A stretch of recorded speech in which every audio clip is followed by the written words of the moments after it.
Hello and welcome everyone. This is week 5 of the Collegiate Chess League Fall 2025 season. My name is Joe and we've got a Division 2 matchup here today, starting with University of Illinois taking on their in-state rivals Northwestern. So here I'm watching the top board from Northwestern, Dachi Lin. I've had the pleasure of getting to meet Dachi in person.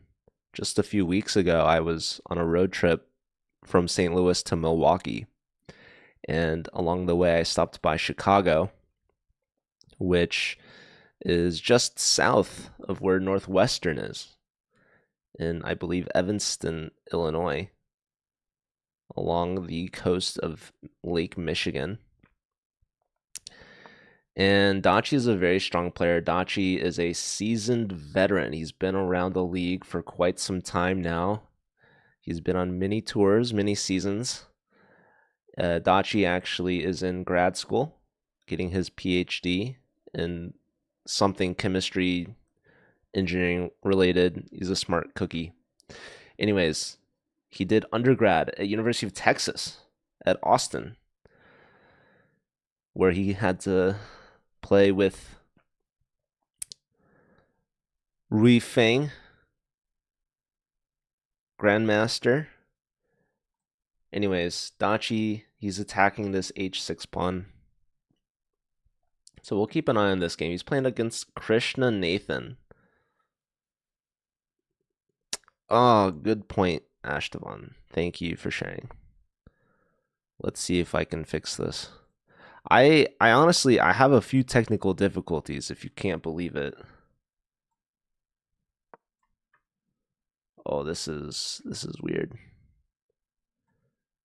It's a lot more than just the...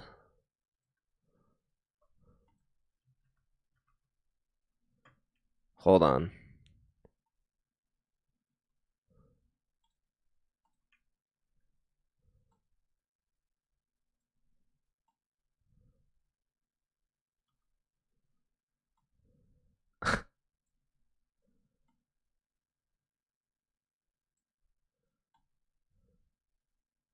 What am I doing?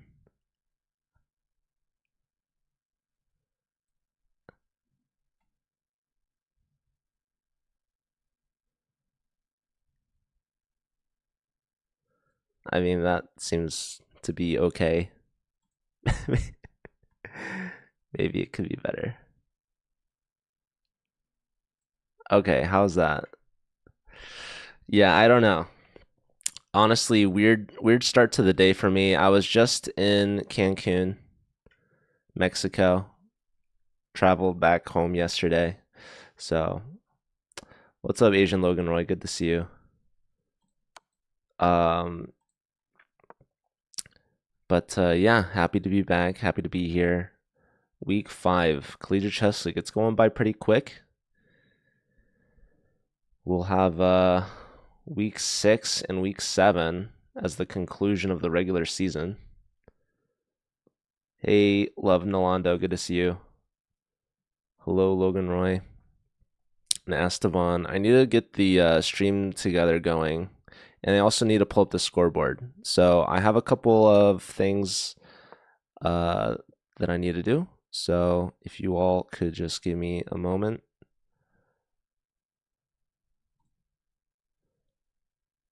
And in the meantime, you can enjoy this this Illinois versus Illinois matchup here.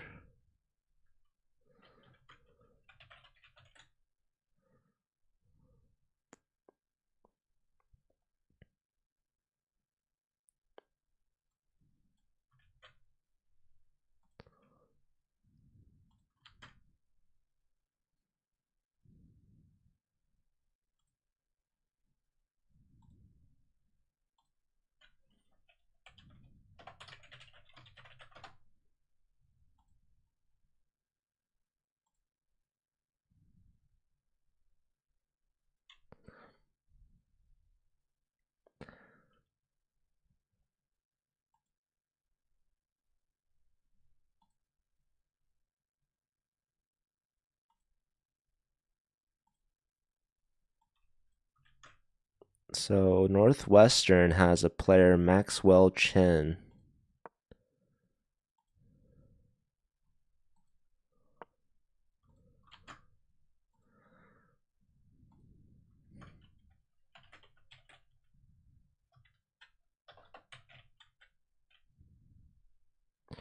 Who they added mid-season as their board 3. And let's see these games.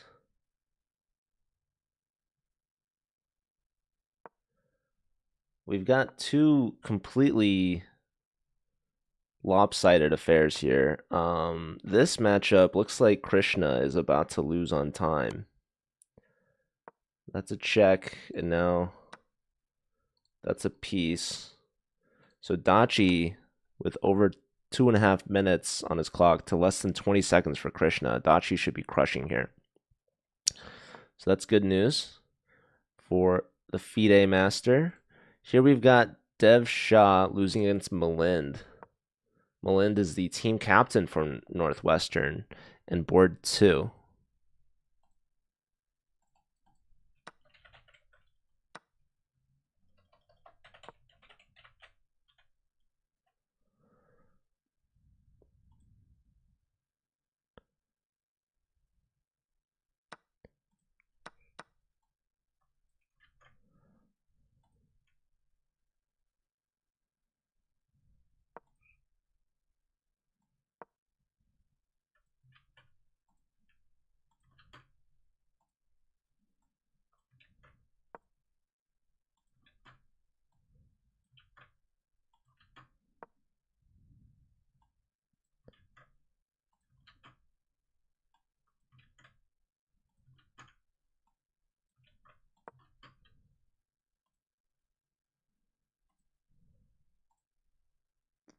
Okay, I should have the scoreboard.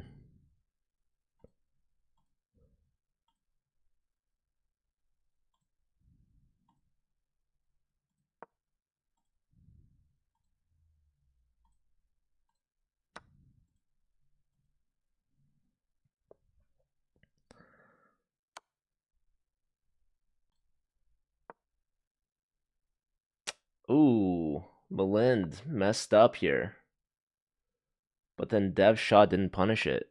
Looks like rook e1 was the move, while the queen was pinned. White was going to win the rook. And now if the rook moves, we're going to have a back rank. So Malind getting a little bit of lucky there. Dev wasn't able to punish that.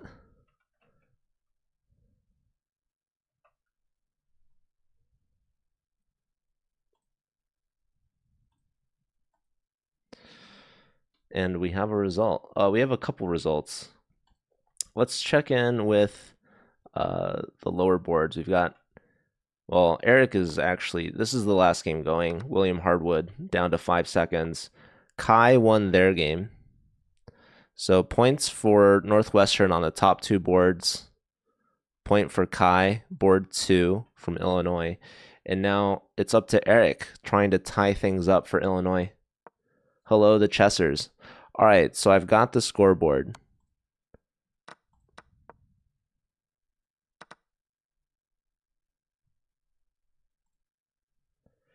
Eric Zhang tying things up, 2 points for each team. And we're ready for round 2. Let me get that shared chat going.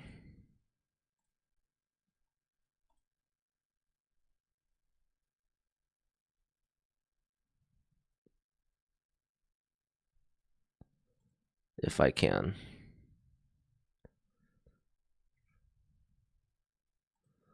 We'll try.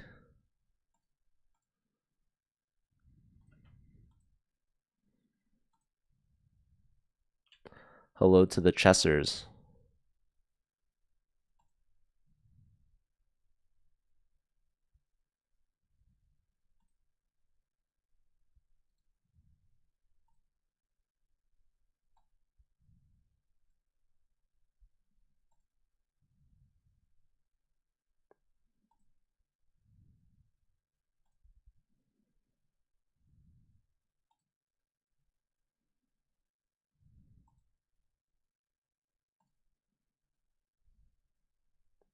All right, round two has started here. Dachi with the white pieces.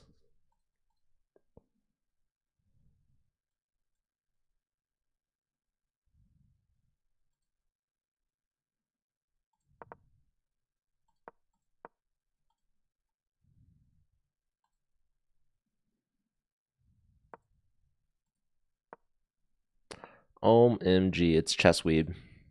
Shout out to Danish. You reminded me now. I have some business to attend to. I have to look some things up for our good friend Chessweeb. Shout out to Danish. I should be visiting this the chess club tomorrow probably. So if you're in the St. Louis area and you want to meet up, tomorrow might be a good day to do it because none other than Danny Wrench will be in town for a book signing, I believe, as announced by the St. Louis Chess Club. So it's exciting. It's kind of like Christmas. Instead of Santa in town, it's Danny. Anyways, maybe Danish will be there as well. No, I don't think he's substituting for anyone. Maybe. Doubtful. Who knows? I wouldn't know. Certainly.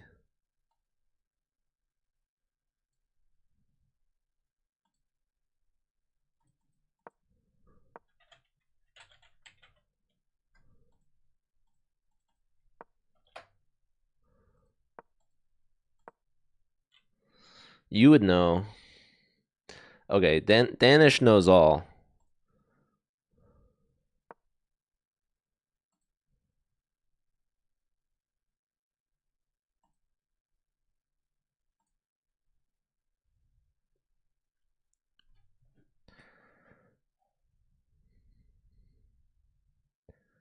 Anywho. Okay, we've got a couple games going.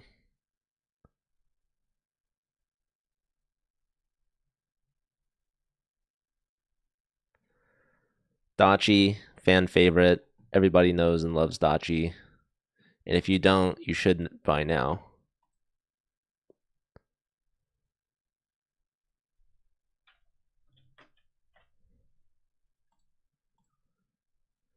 Commonly referred to as 1800 strength online. What up, Oak Chess?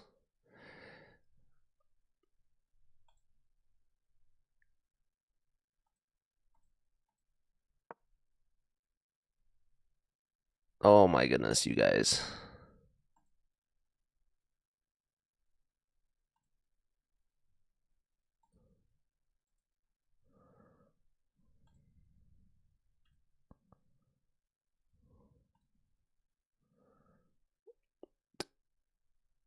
I'm so close to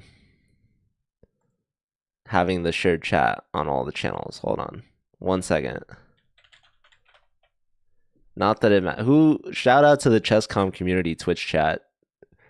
We're all the hold on, there's someone in there. Yo, Illustrac and Wheelie Chess, hello. Shout out to all of you. I'm sending this invite.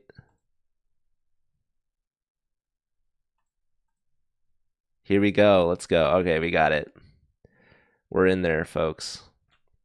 And now I can focus on this commentary. You guys deserve so much better, but it's okay. We're all here. Welcome in. Okay, look at this queen. Has infiltrated the party. This is an uninvited guest. This queen just stumbled into the party, opened the door. But to be fair, Black left the door open. Look at this. Inviting the queen, really, to be honest. And now, if we give a check, the king is actually checkmated. But the knight is like a bodyguard. He dives between the bullet. He's like, this is the president, and this is the bodyguard, and the queen. It can shoot. It can put the king in check. but it's not going to get the job done. It's not going to be enough. The knight is just in time to protect the king, diving between the queen and the king, intercepting the check, the knight sacrificing himself. But the queen would never take the knight. So after this check, knight goes here. You can attack the knight again. You can bring in the bishop. But then the king has created space. And now the rooks defend the knight. And all of this is going through Dachi's head right now as we speak. Dachi is thinking it exactly like how I just described it. There's no other way that Dachi could be thinking about this position. He sees the check. He sees the knight diving in the way. He sees the bishop adding more fuel to the fire. And he sees the king escaping. It's like a back door. It's like an escape pod. This king had it all planned out ever since the bishop came here. In fact, the bishop developing was instrumental to the defense of this king, as the rook now opens up along the back rank. And on top of that, black has intentions of their own, of perhaps taking this knight on f3, damaging the structure. Okay, knight here forced, bishop here. We've seen this all before. The computer doesn't like this. It's saying that black has a way out of this. And of course, we looked at king e7, following through with the escape route. Here we have an intermezzo. Bishop takes knight. And now black is saying, go ahead, take the knight. The knight can sacrifice. And now after the king runs, black hits back the queen. You could trade one rook, but the second rook will come in. And now eventually you're going to have to take back this bishop. But you can't because your queen's hanging. So you save your queen. And then black gets the bishop out of there just in time. And after all is said and done, white is simply up one singular pawn. Now, we're not threatening to take the bishop. The bishop is a decoy. It's all a lie. Why? What happens if you take? Now you're the one getting invaded. Okay, this is an error, a mistake, a blunder. What was the move needed here? It wanted queen to h5, defending the bishop, guarding the king. And now bishop g6. White is completely winning now, as there is no defense to f7. Bishop here, it's too little too late. Black trying to ignore the elephant in the room, which is going to just completely destroy all the furniture. The king house is already looking, oh my god, not taking with the queen. Who could have expected that? Certainly not me. Lowly me trying to take things with check. I figured it'd be good. But who am I? Who am I to Adachi Lin? FIDE Master. Hello, Night Hunter. Hello, Hell Bunny. Hope you're all doing well. Happy weekend. What better way to start the day than tuning in for some college chess? Oh, I realize now why the board was not cropped properly. It's because I resized the board. It's slightly larger than what I'm used to. Okay, bishop g6, keeping the queens on the board, keeping the king like a chicken with its head cut off, running around the middle of the board. And yeah, queen here, just trying to trade this queen. And guess what? Black could have some ideas as well, but we're going to keep checking. Here's one check. This is a second check. That's another check. You can go into a little repetition, if you will. Queen here defending, but now maybe we do this. Anyways, trade. Wait, no, this is a major threat. So what's the problem here, folks? Computer gives this a big question mark. Both players around a minute on their clock. The move that it wants is this. Saying that's a draw. And black finds it. Dev Shah from Illinois. you need some tips how to build such a big audience. Well, it helps if you work for chess.com. It all comes back to what Danish was saying. Actually, we're not threatening this. There's a bishop in the way, folks. So black is threatening checkmate in one move. One singular move.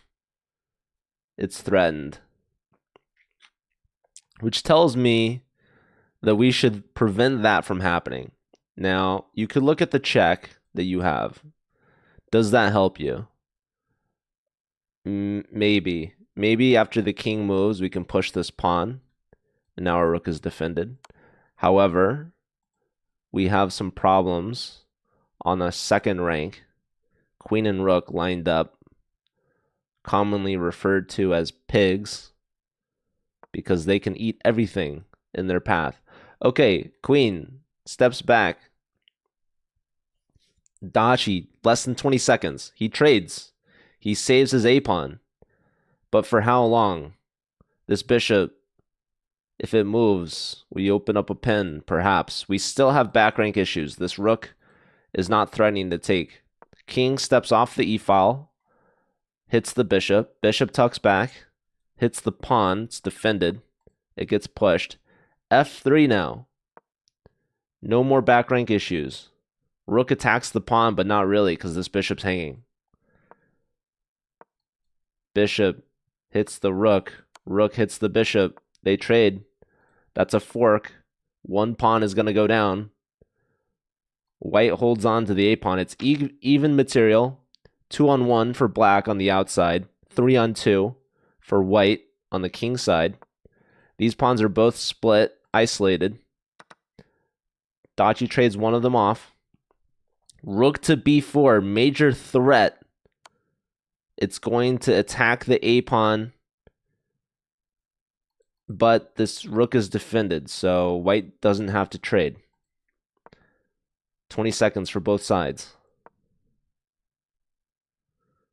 Kai Shah taking down William Harwood. And Eric Zhang looks like they're winning as well. Okay, black has traded off. They're 2-on-1.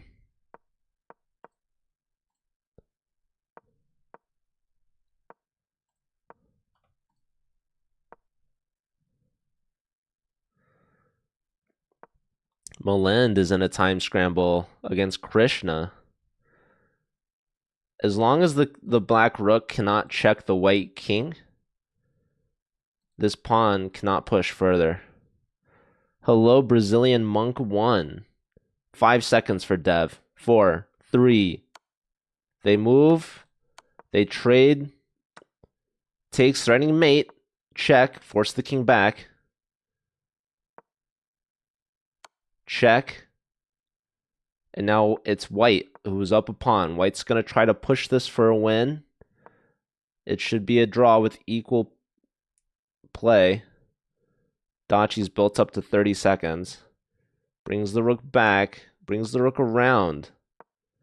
At some point, we must push this pawn. So white has conceded some of the space. The king is lifted off the back rank. Now it's back, and now we see the pawn push.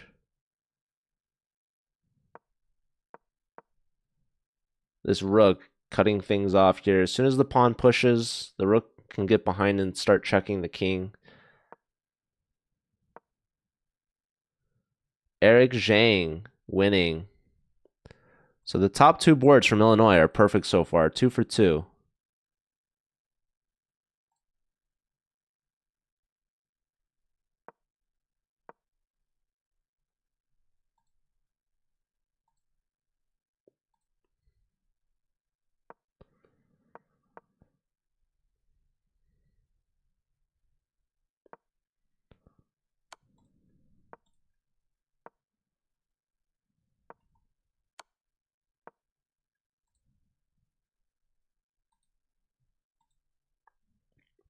So the pawn pushes to the 6th rank. Rook gets behind. The league started 2020, spring season, just as COVID was hitting. And here we have the draw. Okay. Perhaps I could have looked at some of the other games. But Malind won. So Malind improves. And we have 1.5 points for Dachi, who played against Dev Shah. And so that's the halftime lead for Illinois. Great game from Dev Shah, holding Dachi to a draw. And the top two boards getting it done for Illinois. A perfect 2 for 2 for the top two players, taking down the bottom two boards from Northwestern. And so the second half of the match, we'll see the top boards versus the top boards, the bottom boards versus the bottom boards. But right now, the difference is this game. Dev Shah, board 3 from Illinois, getting a draw out of Dachi. Now we have round 3 underway. Kai Shah against Dachi now. C5, contesting the center. And yeah, F3, making some space for the queen on F2. Not sure I've seen this before. I think if the pawn pushes, we could see queenside castle, kind of going into a pawn storm a little bit. Maybe the bishop wants to come out. Maybe the knight wants to come out. Black probably looking to castle kingside, develops one piece. And now let's see what white does. We could see queenside castle, which we do. And we see immediately b4, a trade. Knights get connected, trying not to damage the pawn structure. Semi-open b file. We've got queen to a5 now. King steps over to b1. Rook b8 covered right now by the bishop.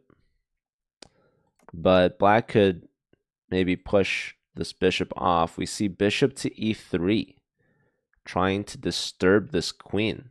Queen would be a little short on squares. After that, you could see the queen going. But yeah, a very exciting position. Opposite side castles. Dachi has built up time. Dachi looking to get some points back after drawing in round 2 against the board 3. Is now playing against the board 2. Let's check in with Eric Zhang and Malind. Eric Zhang, board 1 from Illinois.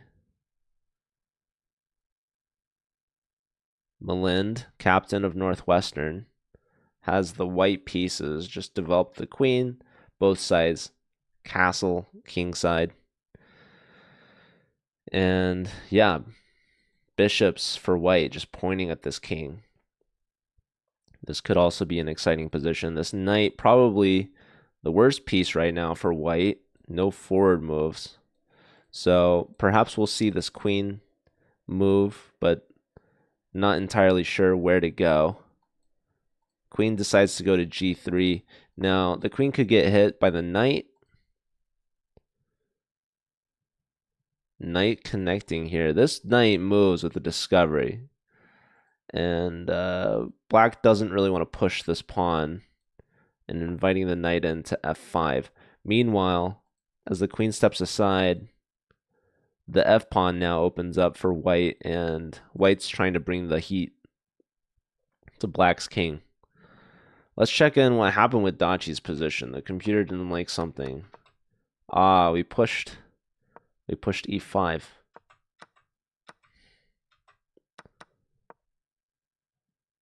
Was knight takes g4 just free like that? Oh my goodness. But maybe it was a tactical sacrifice from Dachi, trying to open up this g file. Anyways, back to relative equality. This knight pinned, perhaps, but this rook is undefended. The only thing that's defending this rook after this discovery check is that the knight can take back and defend the rook. So that's the only thing that doesn't work about this. We see c3, a brilliancy. And so, yeah. What if we went here, you know? What if? Imagine. Explain to me this. What if? I don't know.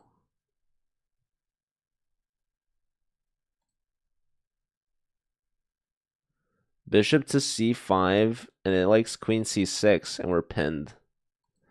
And so we play c3 first. And now there's a problem, because now here we don't have any pins to work with. The knight is hanging. The skewer is hanging.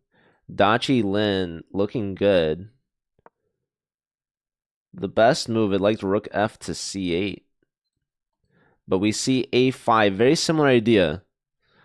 The computer's defending by leaving the knight here and saying, good luck, because once you take, you're opening up this king to the onslaught of the rooks.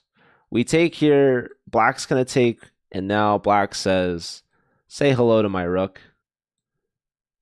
And feel free to skewer me all you want. Knight here. Big X. Dachi perhaps not playing his best chess today. And black perhaps missing the opportunity. Yeah, here, I mean, some interesting moves, right? Like this rook is hanging and pinned. Bishop here. Rook takes. Poor Dachi has to give up the knight that he had won. And now it's black's king who emerges all the safer, still with 3 pawns as bodyguards. White only has 1 king, or 1 pawn in front of his king. Anywho. Relatively still even, all things considered. Dachi asking for a queen trade. We'll see if he gets it.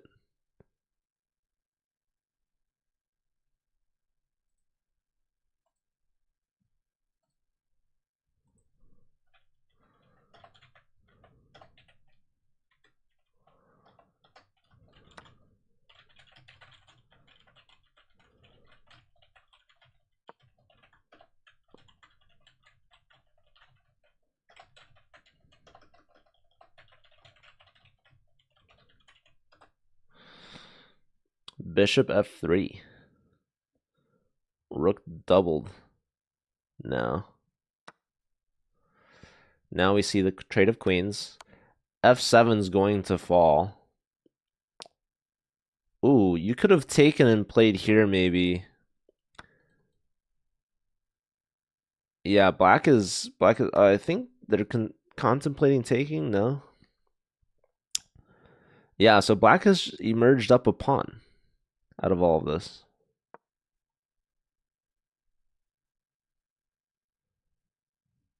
King stepping over. So yeah, it's a 3-on-2. Bishop hits the rook. Rook hits the bishop. Bishop and rook hit the pawn. Pawn pushes. Let's check in with Krishna, the lower boards here. Krishna has lost both games so far to the top 2 boards of Northwestern. Krishna is the board 4, playing up against Leoy 1, Maxwell Chen. Maxwell Chen also having lost both games so far. And yeah, Krishna's looking good in this position. We've got the attack brewing. Rook is hit. Knight's defending this. f4 holds on to the rook. Pawn hits the rook. Rook steps up, hits the queen. Where's the queen going? Not a lot of options here. Queen can come out with check. And fewer options still.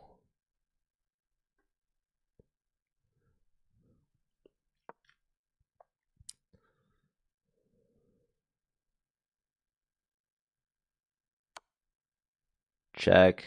King has to move. King goes to the corner.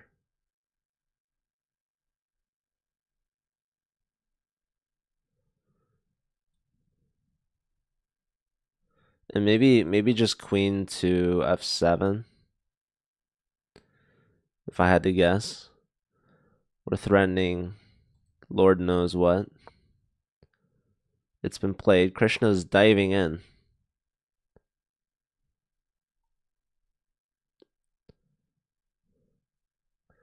Looks like Dev Shah beat William Harwood. So Dev Shah gets their first full point. Ooh, Queen F6, double exclam. Botez Gambit taking the pawn. Saying, go ahead, take me. My bishop will answer right back. Division 22 next week. What school?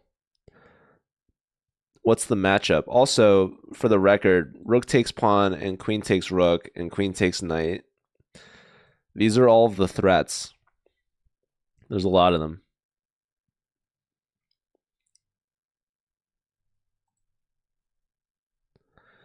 And Melinda is very low on time, actually. And yeah, you guys, I think Illinois is looking really good. Illinois seems to be very up on top of it.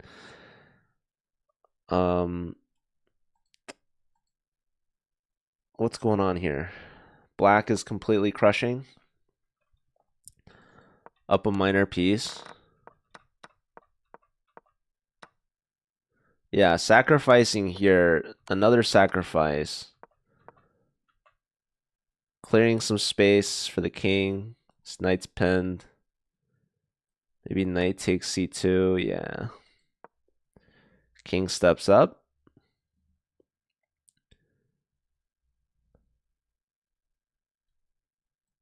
Knight e3 looked devastating. But okay, we see resignation. Takes. Just up a piece. So Malind goes down to Eric Zhang. Eric Zhang, perfect 3 out of 3 so far. Can Dachi stop them? Dachi looks like they're going to have 2 draws in a row. Florida Tech, it's possible. Who do you play next? Did I give Krishna their point? Krishna won. So let's give Krishna a point. They're on the board, their first point. And just like that, Illinois, 7.5 to 3.5. This has been a breakout round for them. They got a lead after round 2, and they're building onto it now. The gloves are off.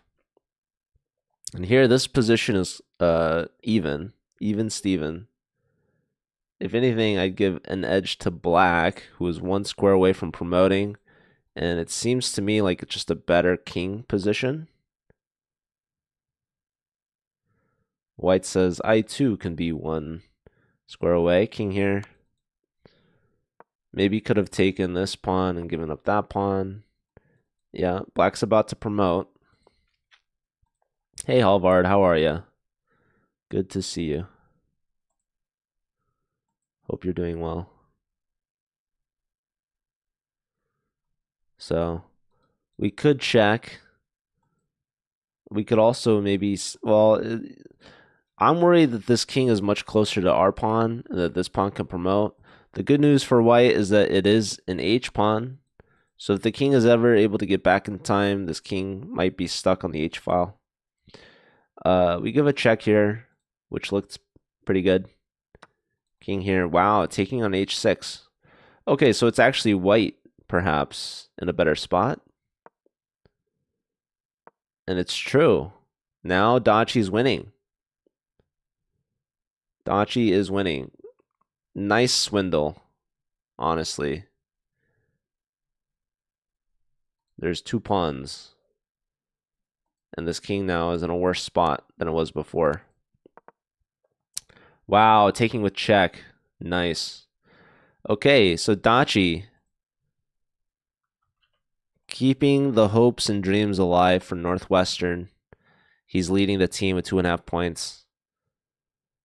Malind got their first loss of the match. And the bottom board struggling for Northwestern. Still unable to find a point. So big round for Illinois, getting themselves within one of winning the match.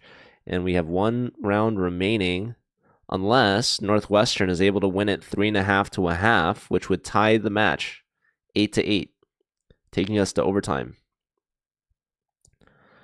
You want to check on Georgia State? It's definitely linked in the Discord, but let me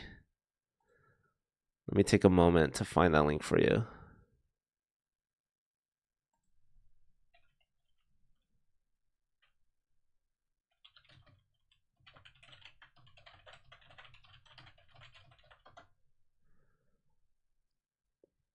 Here. If for anyone, oh, I don't have Joban on.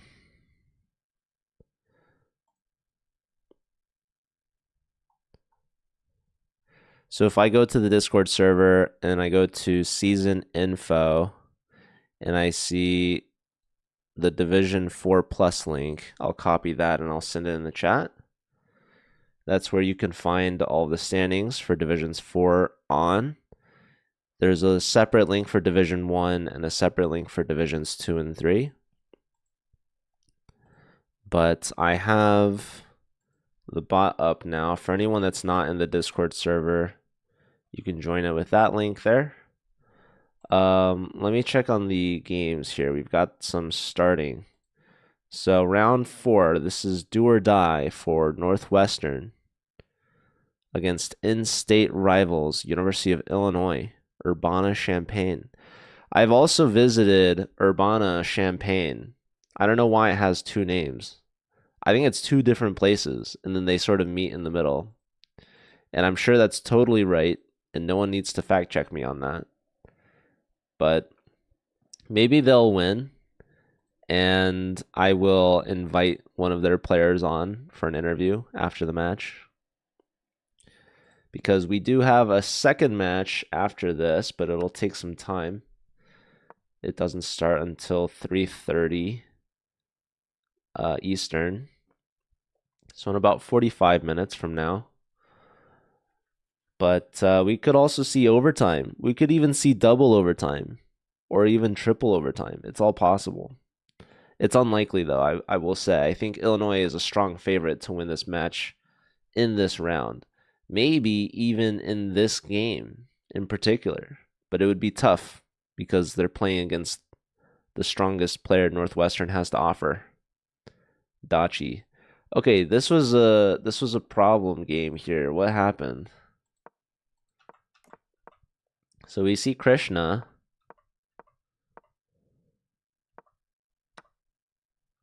takes pawn structure damaged. And here's the mistake. It wanted d5. Wow. d5, just opening up the king on the e file. Yeah, it takes probably not good. You got to play d5 here. Wow, takes. Yeah, the structure, the pieces are not so happy, unfortunately. So yeah, William looks like they maybe subbed up. So shout out to William for playing. I know Northwestern maybe had a problem getting all 4 players in previous weeks, perhaps. So yeah, Krishna, very strong board for it, 25-66. That's pretty good.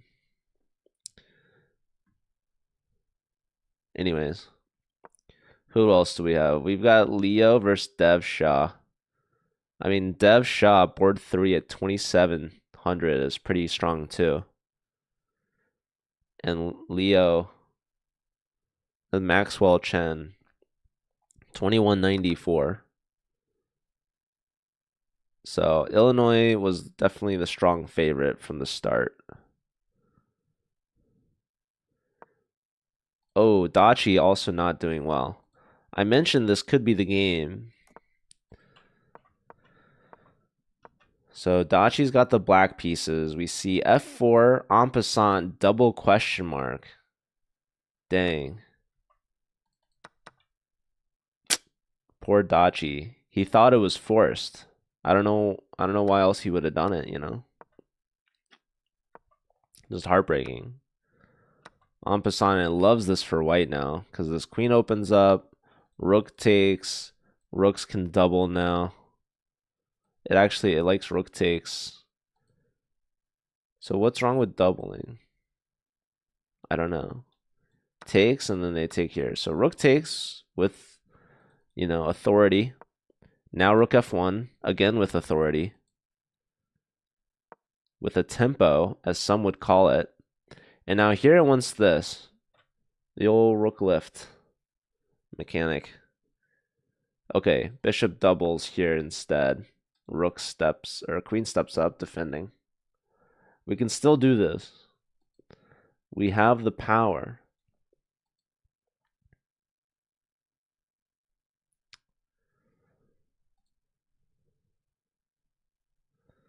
And yeah, Eric Zhang, a perfect 3 out of 3 so far. 2752. Will his streak be put to an end from the great Dachi Lin? Or will Eric Zhang prevail? A perfect, flawless 4 out of 4 sweep of Northwestern. Well, so far so good for white. Eric looks to be in the driver's seat here. Bishop pair versus bishop pair. But it's very apparent which bishop pair is enjoying the position a little bit more.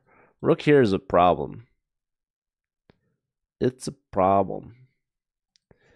So my idea is, what if we just push this pawn? Surely it's the best move.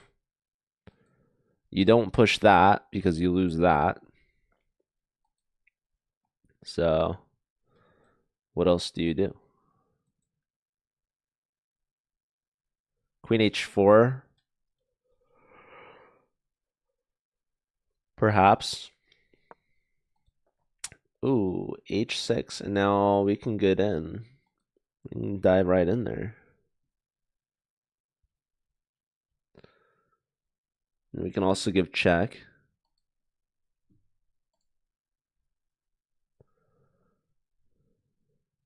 Hey, what's up, Zach? Good to see you. Shout out to Zach. Hope you're doing well. Welcome in. We're watching Northwestern about to lose to University of Illinois. And Northwestern, it's not really in the Northwest. It's actually in Illinois as well. It's north of Chicago, along Lake Michigan. I was just there a couple weeks ago. I actually met Dachi Lin while I visited, and we visited the Chicago Chess Center. You drew with a 2100 OTB. That's really awesome. I'm not even 2000 OTB. So that's pretty good.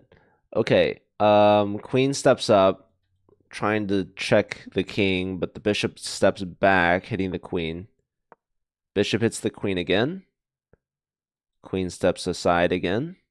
Maybe we go rook g3 now? Perhaps.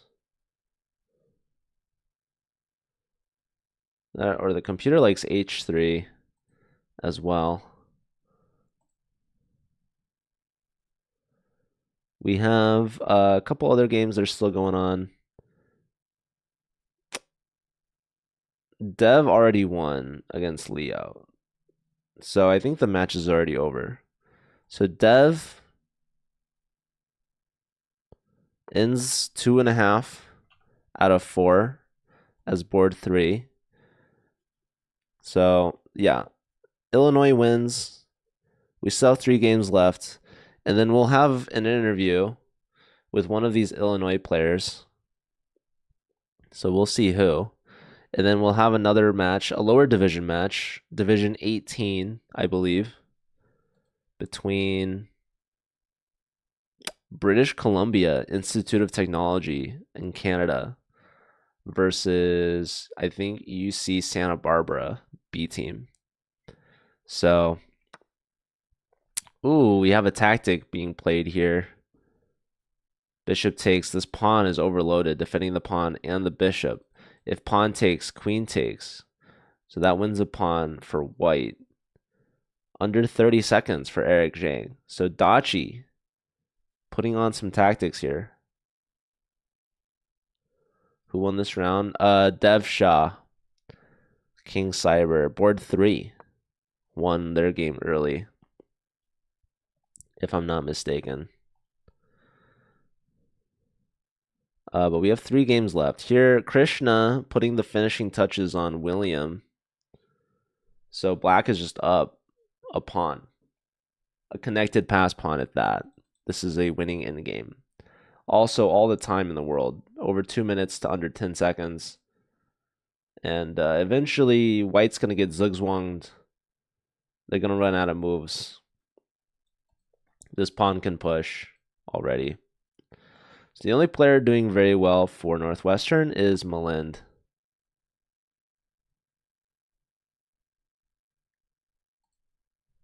Malind here with the black pieces, less than 30 seconds, but seems to be up a whole piece, up a knight. Wait, no. Sorry, there's 2. It's up 3 pawns. I didn't see the second bishop. All right, that's a little bit of a skewer, but this is a potential queen trade. White says I can't trade queens, but maybe white goes for some checkmate. Black says no. We will trade queens. Oh, that's also a free piece. Wow, that was actually a defensive move. Look at that. Okay, but white says I'm not giving up. I'm just going to try to checkmate you. So black pushes the pawn.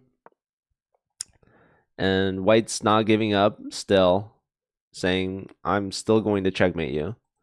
So probably I would move this bishop like here. Okay. F5.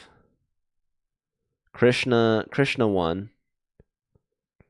Either by flag or resignation. So Krishna ends the day 2 out of 4. Very strong for board 4. And yeah, these last game points matter because of tiebreak rules. At the end of the season, the regular season standings determine the playoff brackets.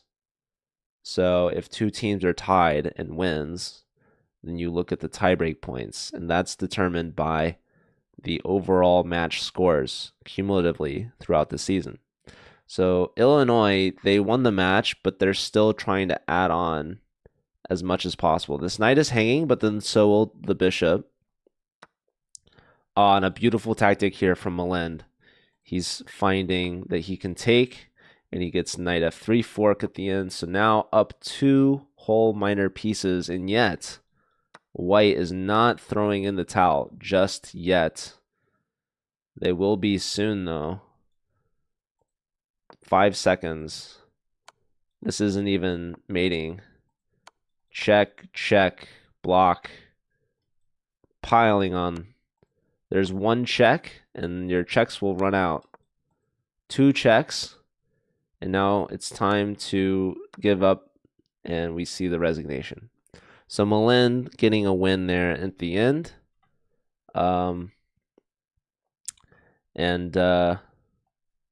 Yeah, it looks like Dachi won against Eric Zhang. So Eric unable to get the sweep. Couldn't take down the great Dachi Lin, even though Eric had his chances, actually. Here we saw the peak of white's advantage. And what happened here? This is over +2, almost +3 advantage. So here it likes bishop f4 again, queen h4, and then just h3 it likes. So pretty interesting. Instead, we saw rook to g3, which was my idea, which is the blunder, the double question mark. And now here we see the tide turns in Dachi's favor. He first picks up a pawn by a tactic. h3 played. Bishop hits the rook. Rook steps up.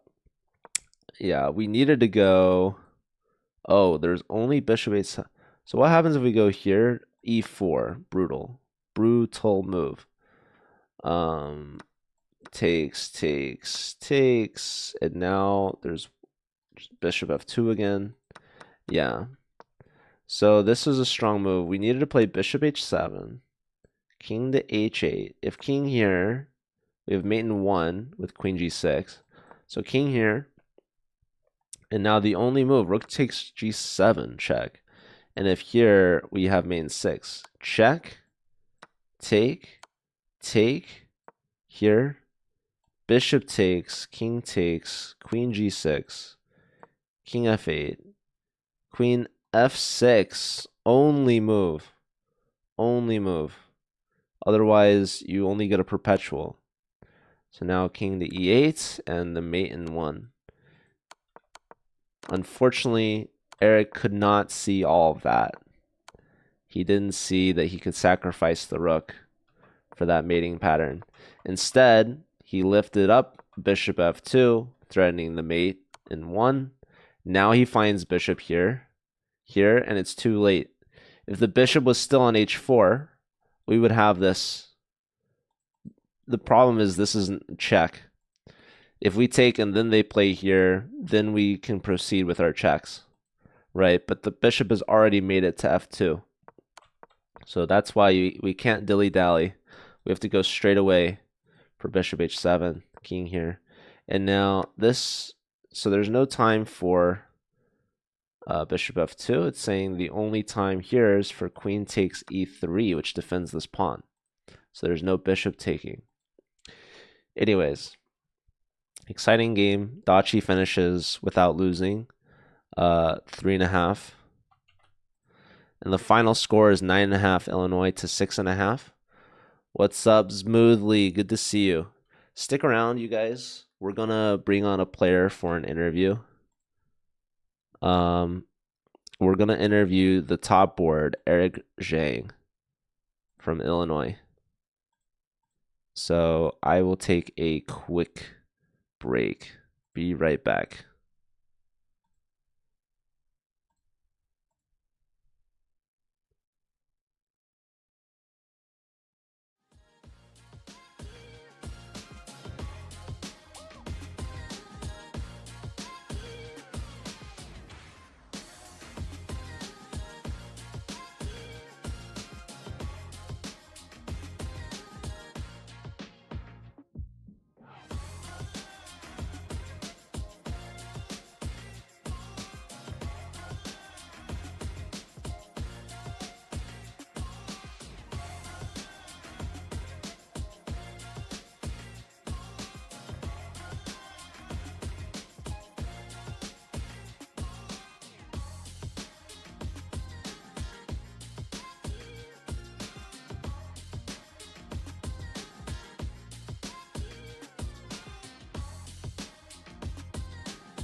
Hello, everyone. I'm here with the one and only Eric Zhang from University of Illinois. He's their board one with 3 out of 4 points, really leading the way for his team today against Northwestern.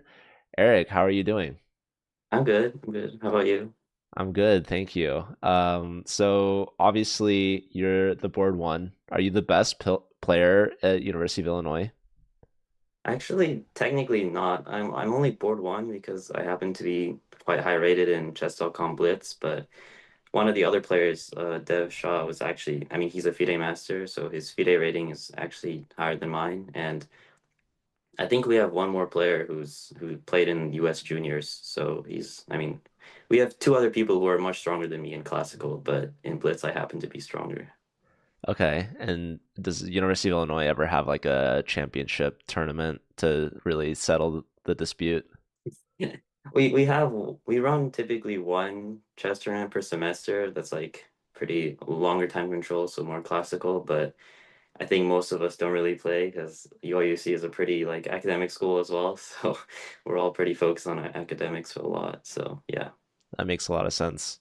Now, I heard Illinois does something special actually at the high school level. I think there's a lot of high school chess that happens. Are you from Illinois originally? No, I'm actually not from Illinois, so I don't really know as much about the high school community in Illinois. I'm actually from Seattle, so pretty long ways away.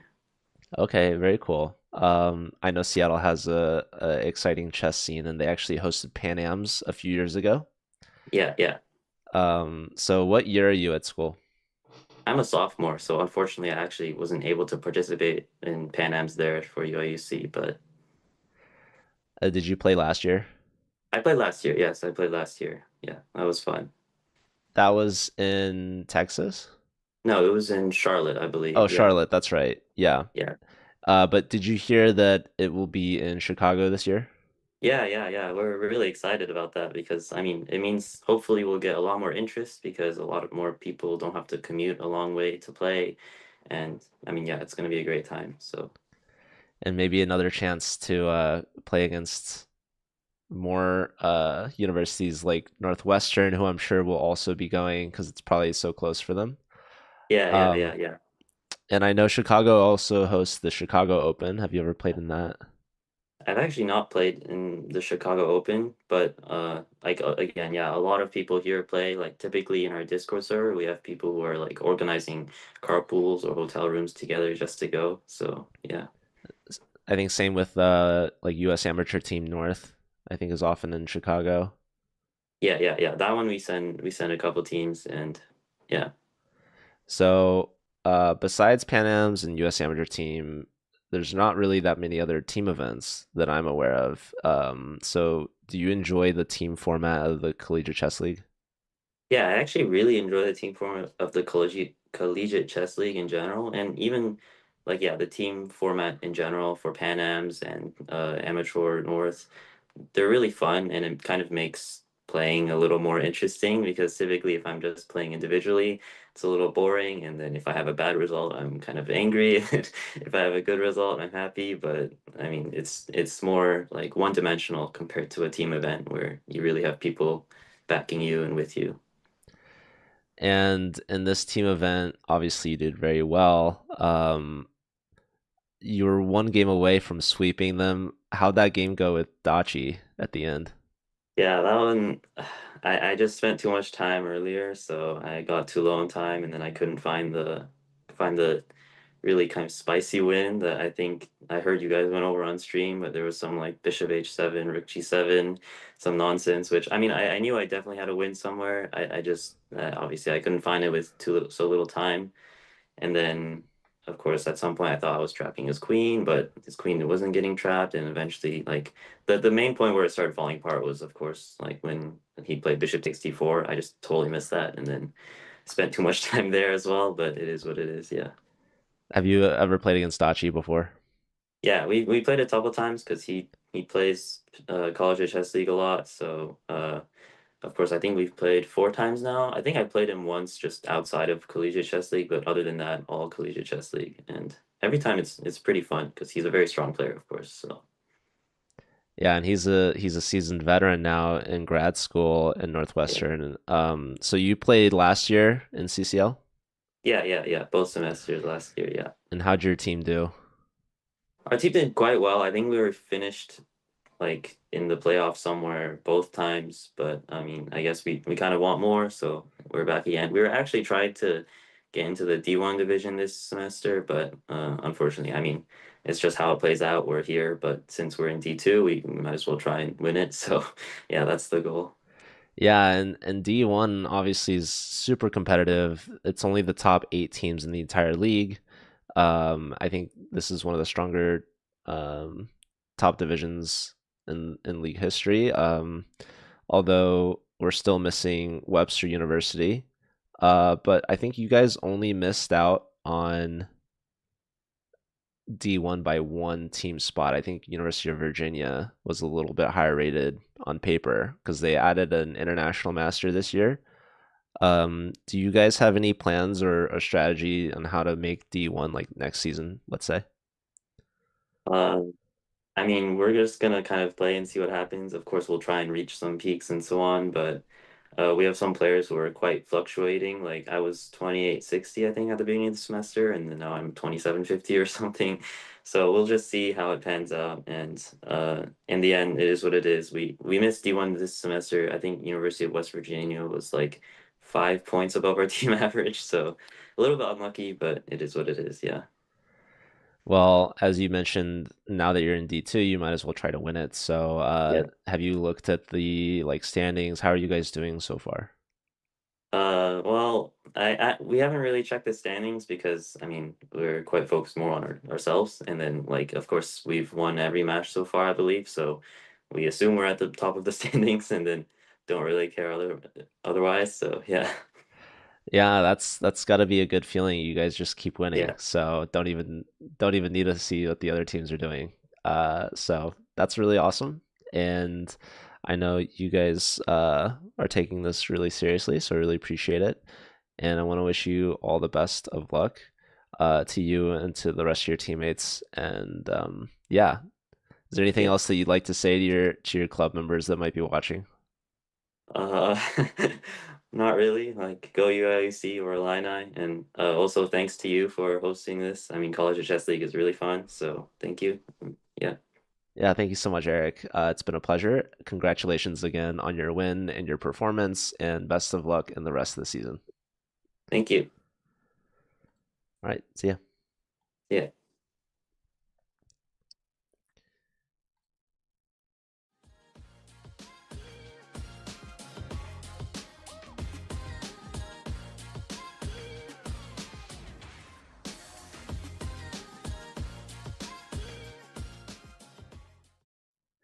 All right, everyone. That was Eric Zhang, top board from University of Illinois. Had a 3 out of 4 score, winning the match for his team against Northwestern, 9.5 to 6.5. We will have another match starting in about 15 minutes. So please take a quick break, get some snacks, get some water, stay hydrated, maybe check out what else is happening. But we will be right back with a Division 18 match between British Columbia Institute of Technology versus UC Santa Barbara's B team. So a battle of the West Coast, USA versus Canada. Haven't seen something this heated since the Four Nations Cup. Uh, for all my hockey fans out there, I actually don't think we've seen Canada on broadcast yet so far this season. Also, shout out to British Columbia Institute of Technology, as this, I believe, is their first time competing in the Collegiate Chess League. So we've had a couple other Canadian schools competing so far. Um, and we've had a school from British Columbia compete in Vancouver, University of British Columbia. So it's very exciting to see chess is growing at the college level internationally as well. I know Canada does their annual university championship. So yeah, really cool stuff to see. Let us know if you're rooting for USA or for Canada. Um, I'm gonna root for California because I'm from there. So shout out to the Gauchos, I believe, UC Santa Barbara. But yeah, it's Division 18, so should be exciting regardless of what happens. And yeah, I'm gonna take a quick break. If we could start early, we'll try. But for now, I will see you all once the match starts up again. All right, see ya.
Hello and welcome back, everyone. This is the Collegiate Chess League Fall 2025 season, week 5 out of 7. My name is Joe. I'm the commissioner of the league, and we have a Division 18 match coming up your way between two West Coast teams. We've got British Columbia Institute of Technology in Canada taking on University of California Santa Barbara B team. So that is very exciting to see. I'm looking forward to it. Lower division matchup, so it should be fun and exciting. And I am rooting for California. I'm just going to say it. I'm going to be biased. I visited Santa Barbara. Um, it's a great school, right on the coast, really beautiful. I've lived in California for over a decade, and so I'm definitely biased. That being said, I wish I could visit Vancouver or British Columbia or just Canada in general. I'm a big hockey fan, so maybe I should just go and watch. Although I'm a fan of the Blues. Blues, they play later today on the road against Detroit of all teams. And ultimately, that's why I brought the British Columbia team on to play on broadcast so that I could talk about hockey. So all of this really, it's just a ruse. Anyways, we've got these matches. They're going to be starting in about 5 minutes, so you still have some time. But unless all the players join, um, maybe they'll join early and we can get the show on the road. But otherwise, we're just waiting for that to start. It shouldn't take too long. And yeah, I just wanted to hang out with you guys while we wait. So hope you're all doing well. It is the weekend, Saturday. So after this, I'm gonna go get some food. Haven't eaten yet today, and then I'm gonna try to watch this hockey game. Other than that, I've got to prepare for tomorrow because tomorrow I have more college chess to watch. We've actually got a Division One matchup happening in the morning, and that's part of the reason why we're not covering anything Division One today is because they all rescheduled. So the top division of the league are the top 8 teams, and they play a round robin. So that's why the regular season is 7 weeks long, because every team will play against every team in their group. So the top division is only 8 teams. And this week they decided to just reschedule every single match. So if there's 8 teams all playing each other, that means that there's 4 matches in that group.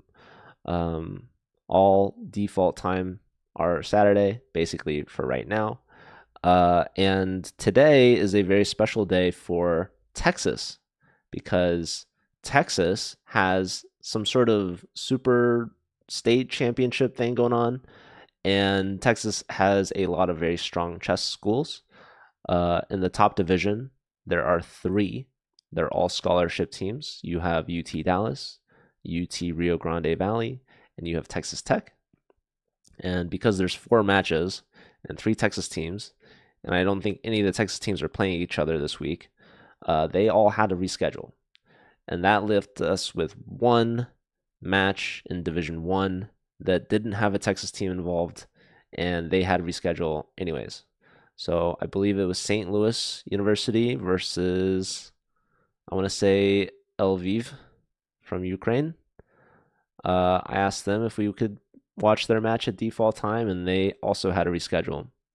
So that left us with Division 2 as the next highest match, which we just watched between 2 Illinois schools, University of Illinois, Urbana-Champaign, as well as Northwestern, University of Illinois winning 9.5 to 6.5, led by their top board, Eric Zhang, who went 3 out of 4, only losing to Dachi Lin, FIDE master from Northwestern, who I had the pleasure of meeting with earlier this year on my trip through Chicago. Anyways, I'm just rambling on a little bit here. We've got 1 minute before match time. So let's see.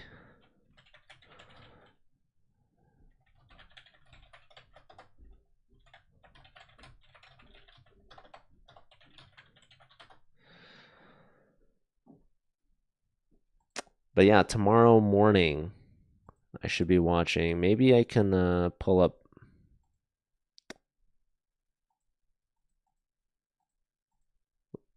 when that match is. So if I go to Division 1 round 5, I can see okay, Lviv and St. Louis rescheduled for much later on. Ooh, October 17th. Okay, yeah. I watched SRM versus Texas. So they've already played. So if I look back,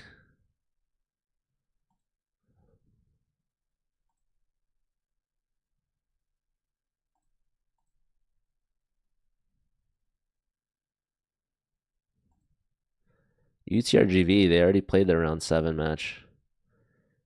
Okay, it's SLU versus SRM. So I think it'll be the first time that we've watched SRM on stream. So they're playing tomorrow at 10:30 a.m. Eastern. So that'll be 9:30 a.m. for me. So I will be back then tomorrow morning. SLU and SRM, very strong teams. I would be surprised if neither of them met in the playoffs. But yeah, this match should be starting any minute now.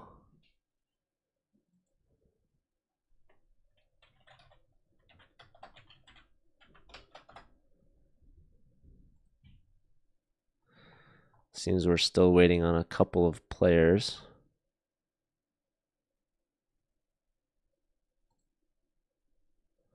Okay, now just missing one. We're getting there, folks. The match is about to begin. Let us know who you think will win or who you're rooting for. I already claimed Santa Barbara, although perhaps I shouldn't be so biased. I should look up their standings and see how they're doing, you know, if I was perhaps more of a prepared person. But what better time to do it than the present? So if I look up Division 18, let's see. So according to Play Versus, our operational partner platform, it looks to me that Santa Barbara is at 2-2, which is good enough to be tied for third, whereas British Columbia is 1-2, which is tied for sixth. Hi, Jenny. How are you? Welcome in. Good to see you. Hope you're well. Happy Saturday. Happy weekend. We're watching some college chess. And I'll be back again tomorrow morning.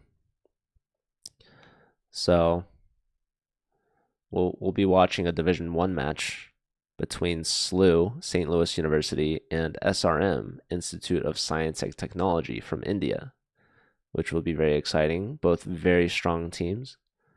I think SLU is the favorite, but we've seen SLU lose earlier this season, actually, to UT Rio Grande Valley by a very close score of 8.5 to 7.5. So SLU is beatable. And India is a very strong team. Lots of international masters. Okay, fantastic day. Did you play in a chess tournament by chance? If I had to guess.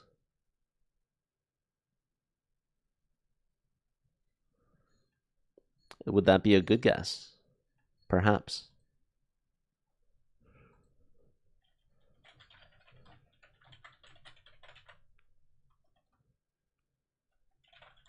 Oh, you were an arbiter. Are you a FIDE arbiter? Tomorrow's gonna be a good day for me because um a lot of reasons. One, I'm commentating more college chess. D1, excited to see SLU versus SRM. So that's one. Two, I'm also going to be commentating for Tosh Queen, actually, who's playing OTB over in Ireland. So excited to be watching some OTB chess and streaming for her. But also, when I'm done with that, I'm planning on visiting the St. Louis Chess Club, as there are quite some heavy hitters there. I believe Hikaru, Fabi, Gukesh, and oh my god, I'm blanking. Who else is there? What are they doing in St. Louis, man? I don't know. Trying to become a FIDE arbiter? That's really cool. Um, is there like an exam that you have to take?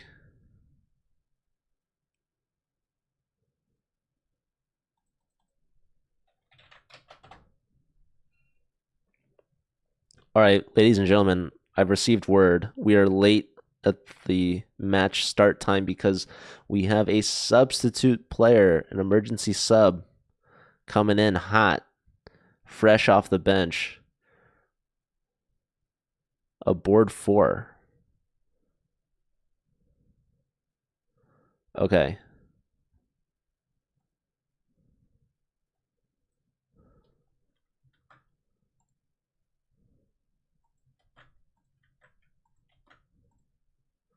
So we had a Michael Callahan subbing out for Sterling Sue. Just a club tournament. Yeah, that's really cool. I think being an arbiter is very fun.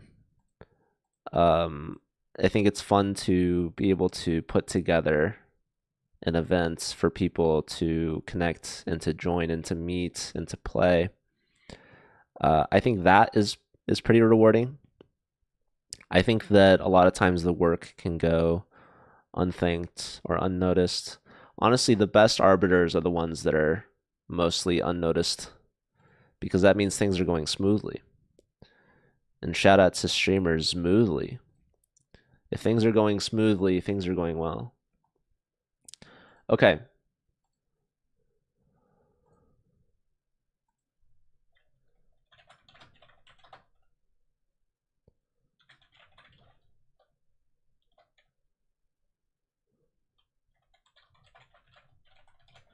Mark Ciavelli, thank you for the positive vibes. Good to see you. Hope you're doing well. To see behind the scenes. Yeah. Yeah, Jenny, it'd be cool if you were able to organize tournaments. Um, oh, I see some games having started here, folks. But yeah, imagine a Jenny run tournament for streamers, OTB, DGT, commentating, you name it. I'd go to that if Jenny invited me. Sure, why not? I would love to. I'd be honored to. Okay, ladies and gentlemen, we have liftoff. Well, I see the game. I don't see the moves though. But let's pull up the board. We can actually check out the scoreboard as well and check out the players and the names and the schools. We've got British Columbia Institute of Technology. That's what BCIT stands for. Up against UCSBB, University of California, Santa Barbara's B team. That's what that stands for. And they are in Division 18. This is actually a week 4 match that was rescheduled. So if you are a player or you are interested in becoming one of these broadcasted matches, if you're asking yourself, hey, I want to play on stream, how do I get on the Collegiate Chess League and Chess Community Twitch channel in my match? Well, usually we have 2 matches each broadcast. The first is going to be at default time. And typically we look at the top divisions first. So I had mentioned this earlier. All the D1 matches this week were rescheduled. And so the next match we look is in Division 2, which is why today we watched a Division 2 match. And then the second match has to be a rescheduled match because it's about an hour after the default time. And that's what this match is. So I just went to the Play Versus site and looked at which matches were already rescheduled to around this time. And I asked these players, hey, I noticed that your match was rescheduled to around 3 or 3:30 Eastern on Saturday. Would you like it to be on broadcast? And they said yes. And so here we are. And that is the story of how we've got a Division 18 match between British Columbia Institute of Technology and University of California, Santa Barbara on They have the limelight right now. They've got the spotlight, and this is a fork, ladies and gentlemen. What needed to happen was bishop to b4. So game one underway. We've got Sterling with the white pieces. He's won a piece already. Knight c4, I imagine, is a very beautiful move. Not played. Okay. This pawn might be falling. Nope, knight coming in. And yeah, Sterling, he's the sub in for Nathan Molinas. This is the top board from British Columbia. Top board versus board 4. That's kind of rough. 1956 there. I think that maybe Sterling was just put into the 4th spot, but isn't actually a 4th ranked player on the Santa Barbara team. So Sterling starting off very strong here. Okay, let's look at some of the other games that we've got started. Ooh, and looks like we have a blunder on this game as well. So what just happened here? This is Jaden Schuler. Jaden is the board 3 from Santa Barbara up against Dylan Garcia, board 2 from British Columbia. And here's a mistake because now this bishop is trapped. So we see a couple piece sacrifices going on the wayside. And the queen and knight here, they've got some mischievous ideas. This pawn is not free as you're getting mated on h2. So these knights are doing a good job blocking the queen out from these important squares. The queen hits the bishop, bishop hits the queen. Now this pawn might be hanging. Maybe black gets active. Maybe that second pawn will drop, but the queen just tucks all the way back home here. Maybe looking for a queen trade. Now this pawn legitimately is hanging this time. So we see this pawn stepping up, saving its pawn brethren. And now we see white making space for the a pawn to push, hitting the bishop. Bishop could step forward if it wants. It probably doesn't want to. It's probably going to go back, and that's totally fine. Normal. And now maybe the b pawn can join in on the fun. Decides not to. Queen to d2. And what does this do? I don't know. I couldn't tell you. Anywho, rook lift here. Maybe looking to double. Maybe looking to push. So white's looking good. Santa Barbara, they seem to be a heavy favorite, if I'm being honest, in this matchup. Already have 2 games looking like a win. Let's check on this third game. We've got Om Mahesh, 1360. This is the top board from Santa Barbara, apparently. And Martin Diaz. This is the bottom board from British Columbia. Yeah, I feel like we've got the ratings all jumbled.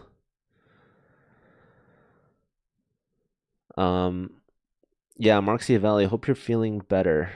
Sorry to hear about that. Okay, so what's going on here? White has 3 pawn islands, 3 pawn chains. Black only has 2.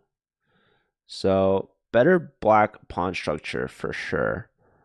But white has this nice bishop here on the long diagonal. Pressure on the knight. So this is one of the mismatches. The imbalances in the position, if you will. I would be curious to play rook to c6.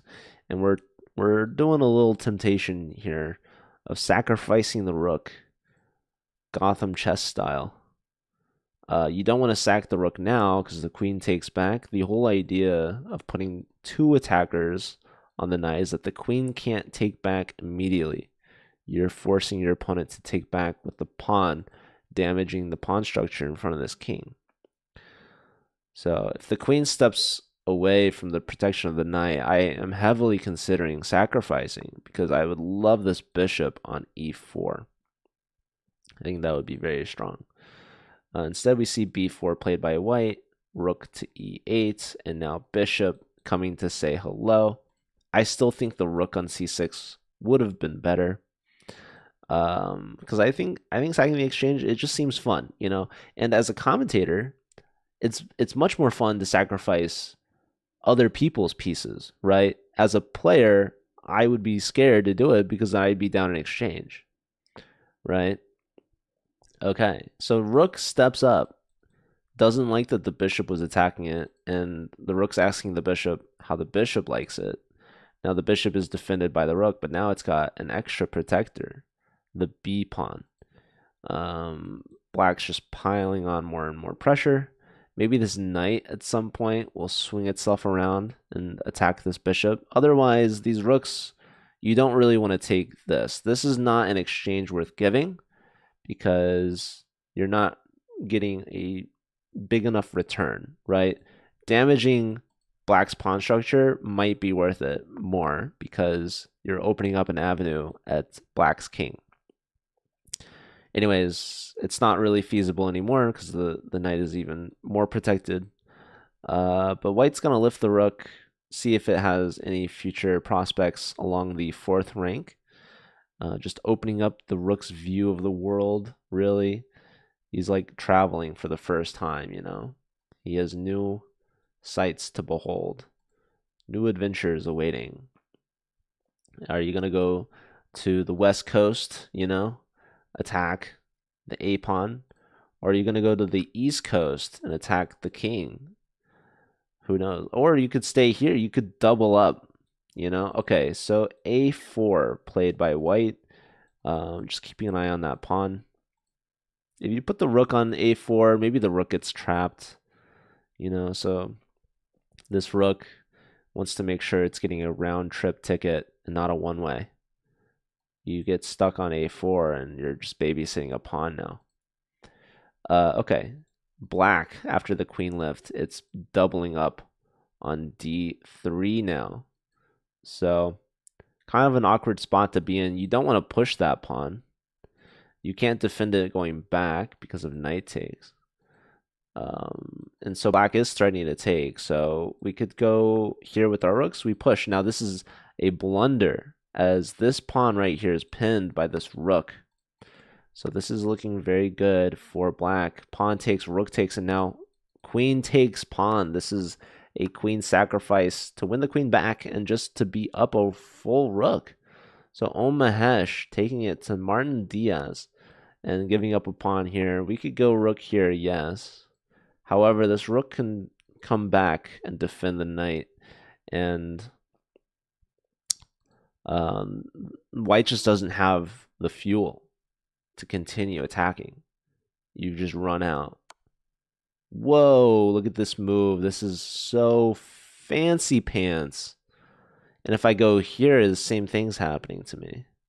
Unbelievable. What a resource from Mahesh. King h1 saying, I'm going to try my best to win a piece back. The sad thing is, even winning a piece back, you're still down an exchange and a pawn, which is crazy. Sterling gets the first match point, taking down Nathan Molinas. I'm still only seeing 3 games, so I'm curious where the fourth one is. Okay, takes here. Oh my goodness, ladies and gentlemen, that exchange and pawn just got erased. And now look at this. Check and pick that up. White is winning. White is much better here and up on time. Black just threw. Step up. h3. Most certainly. No, goes to the middle, baiting the h pawn. But not taken. Now we can play h4. Or we can go for this guy. Takes, takes. You can take here now, yes. And then you can push this pawn. Or I would go here actually. Yes. Beautiful. Oh my goodness, it's never been so easy. Martin Diaz never gave up. Down a rook. And I mean, wow. Black, they found rook g2, great, right? Like bravo. But then king h1. Martin fighting till the end. making it as tricky as possible and getting the job done there. So these bottom boards are getting points on the board. And Jaden Schuler beat Dylan Garcia. So that is 2 points for the California team, UCSB.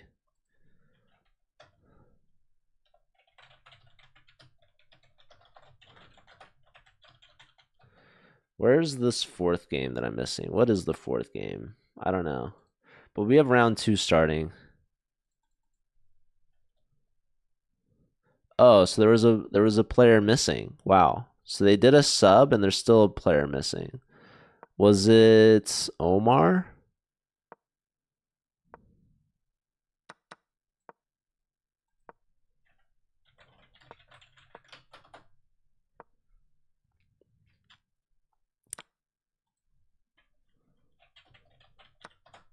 Okay, so Omar gets a forfeit point. So that's not good news for British Columbia. British Columbia, they only have 4 players, so they need everyone to show up every time.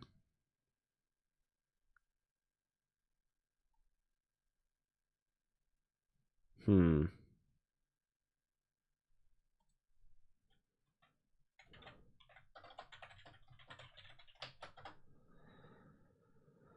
Unfortunate, but that's okay.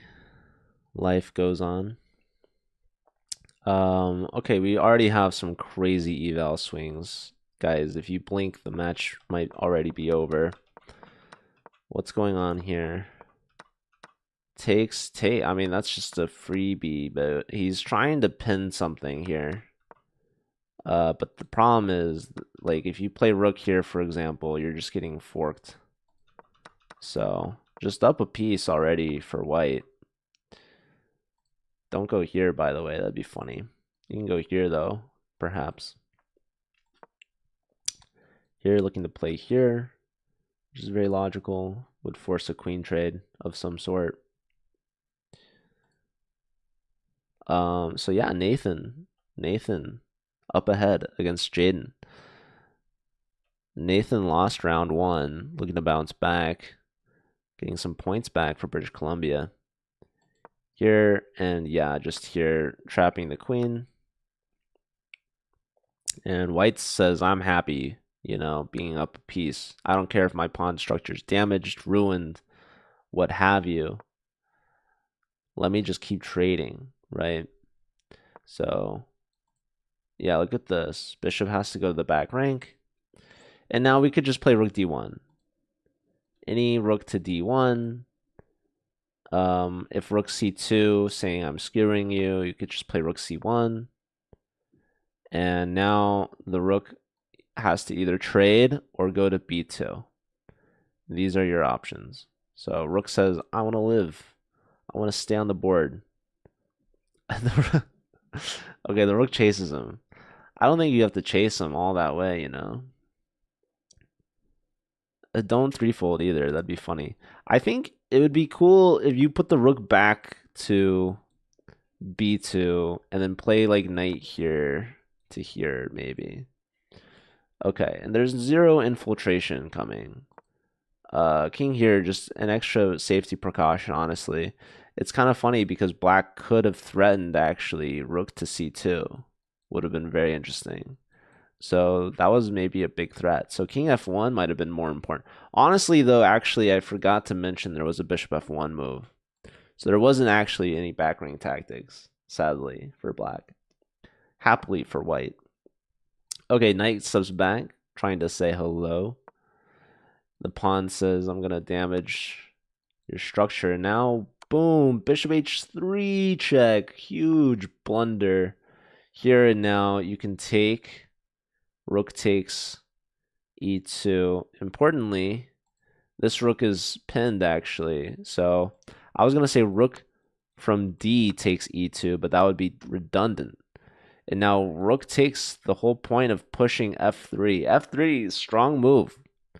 Strong move. You could not take that pawn as that opened up. So king f1 probably not the best move that white's ever played, unfortunately for them.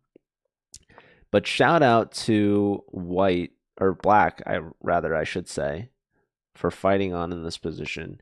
Here, what needed to happen was it really liked rook d6, just going after the pawns, right? Yeah, check. Going here after the a pawn, take, surely. And now we want to move this rook around. Yes, going after the c pawn now. Ooh, that was defended. That was a defended pawn, unfortunately for this guy. Now just save the rook. Yep, and we're pushing this home. We could see resigns. We could. What else could we see? Ooh, I see Omar. Omar's playing against Martin Diaz. So yes, this should be a pretty simple win for Nathan. Whoa, that was kind of a hanging bishop, but okay. No stalemates. King is stepping his way up.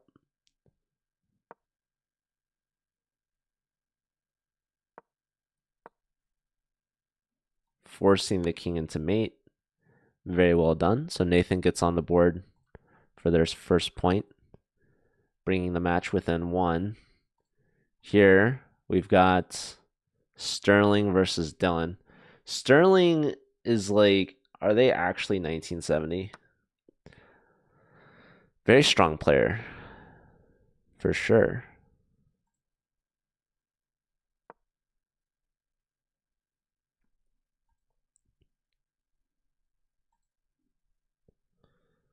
So we've got 2 games left. Let's look at how this one happened. So first round is board 1 versus board 4. This is round 2, which is board 1 versus board 3. I guess I could be a bit more clear. Round 1, it's 1 versus 4 and 2 versus 3. Round 2, it's 1 versus 3 and 2 versus 4, which is what we're watching right now. Round 3 is 1 versus 2 and 3 versus 4. And then round 4 is 1 versus 1, 2 versus 2, 3 versus 3, 4 versus 4.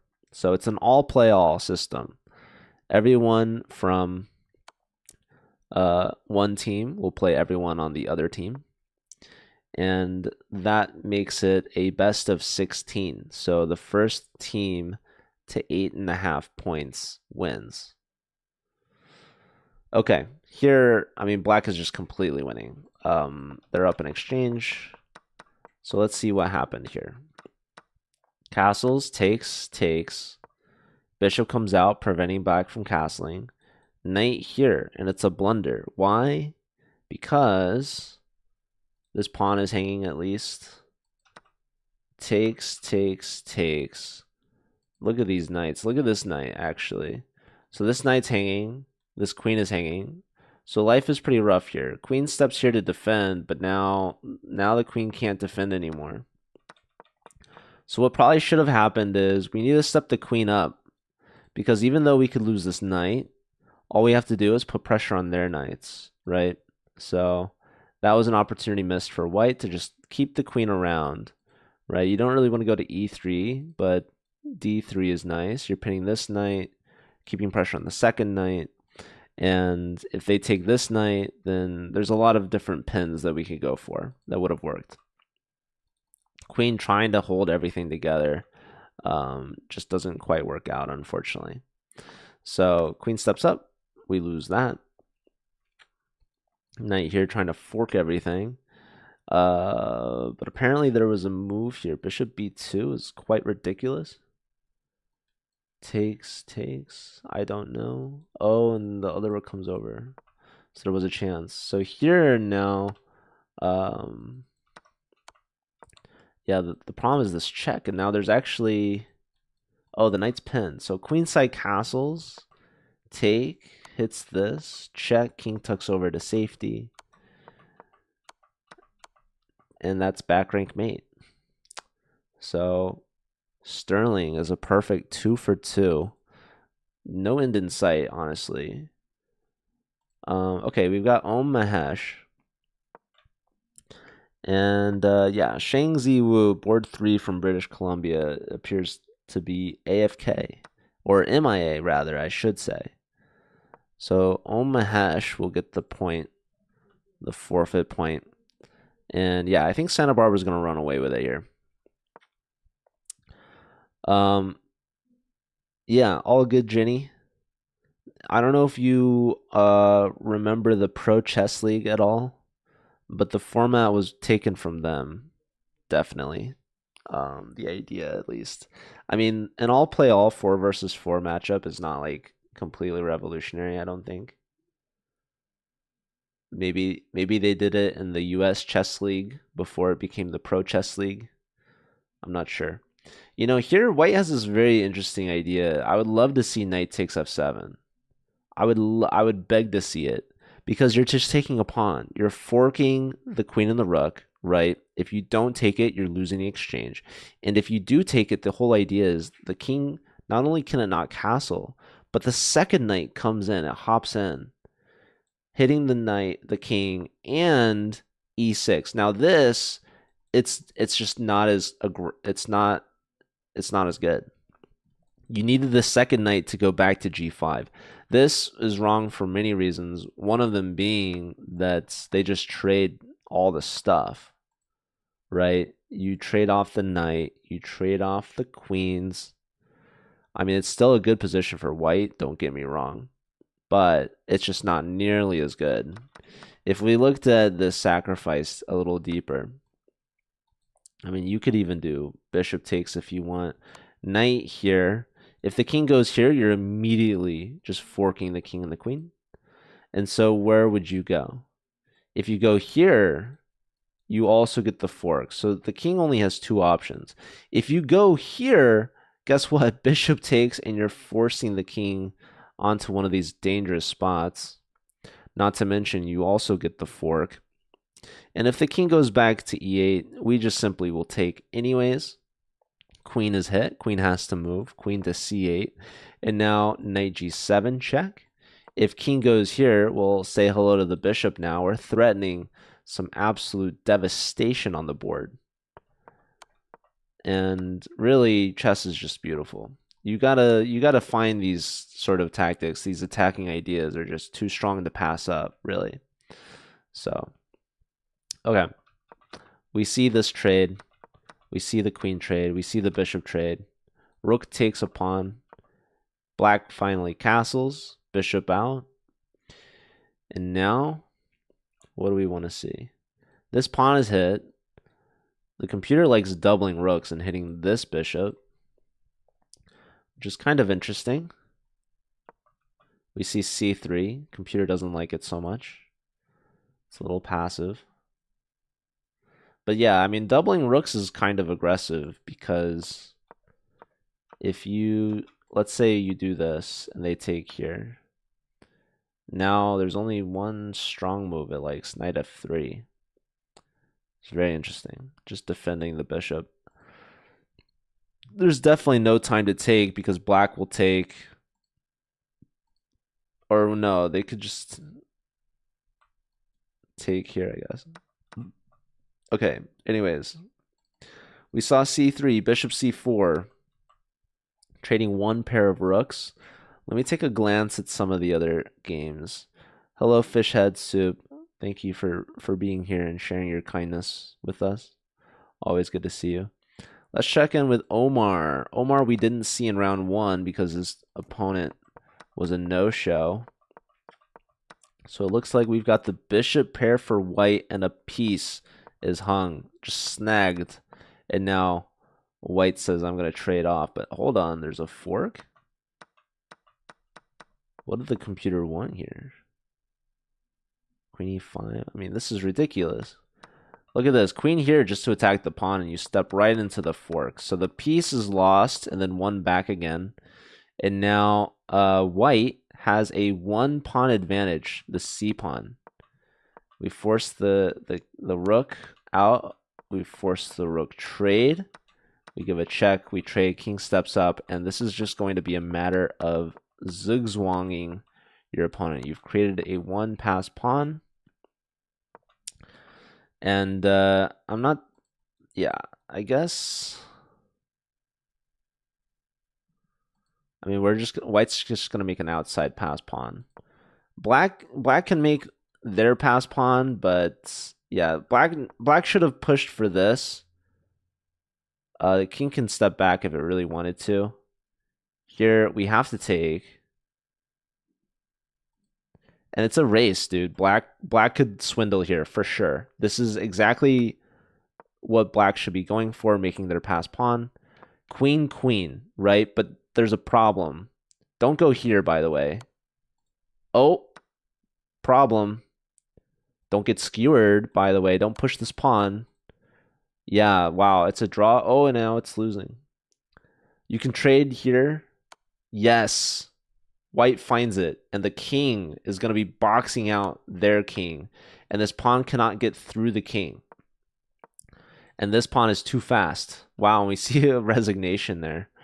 Yeah, incredible stuff. So there was a problem here. This is a draw now. So check, and what needed to happen here was king to b4, preventing this trade-off. Once you go here, now queen c4, white is winning this endgame. So very close game. That is a point to Omar. Meanwhile, the other games look to be evening out. So Omar is board 2 for Santa Barbara. They're at 2 out of 2 now. Yeah, thank you, Fish Head Soup. Okay, so what is going on in this position? Jaden Schuler versus Martin Diaz. Martin got a point for British Columbia in the first round. So did Jaden. So both these players are perfect so far. 2 for 2 for both of them. White seems to have a bit more space and can maybe push the black king a little bit. But if you push too much, it could become a weakness in the long run. So right now, this king feels very safe. This king is a little bit more loose, and it's going to only get looser as white perhaps continues the attack, the push. So we'll see what happens. Probably we don't want to trade. Probably we would love to get the knight here, I'd say. Queen just hits the rook. Rook steps aside. We don't really want to go here, but maybe the bishop can come up, but probably not. And pushing seems like it keeps things really close. So I'm wondering if it's the G pawn that wants to push. And maybe inducing black to trade on f4, which will help white getting these rooks up, active, and involved. So less than a minute for Martin Diaz. But Jaden seems to be just making moves just fine here. This is pressure on the bishop, pressure on the pawns, pressure on the rook, the queen, the other pawn. So what exactly does the computer even want here? This queen is just touching everything. And apparently there's only one decent move. It's b4, just ignoring. So yeah, queen steps aside, defending this. But I'm curious if we can just take on a5.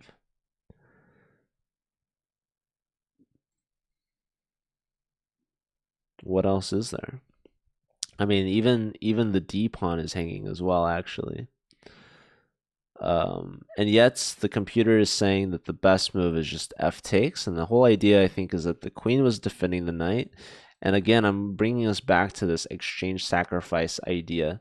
Knight steps in here, grabbing a pawn, but I'm wondering if this is a problem.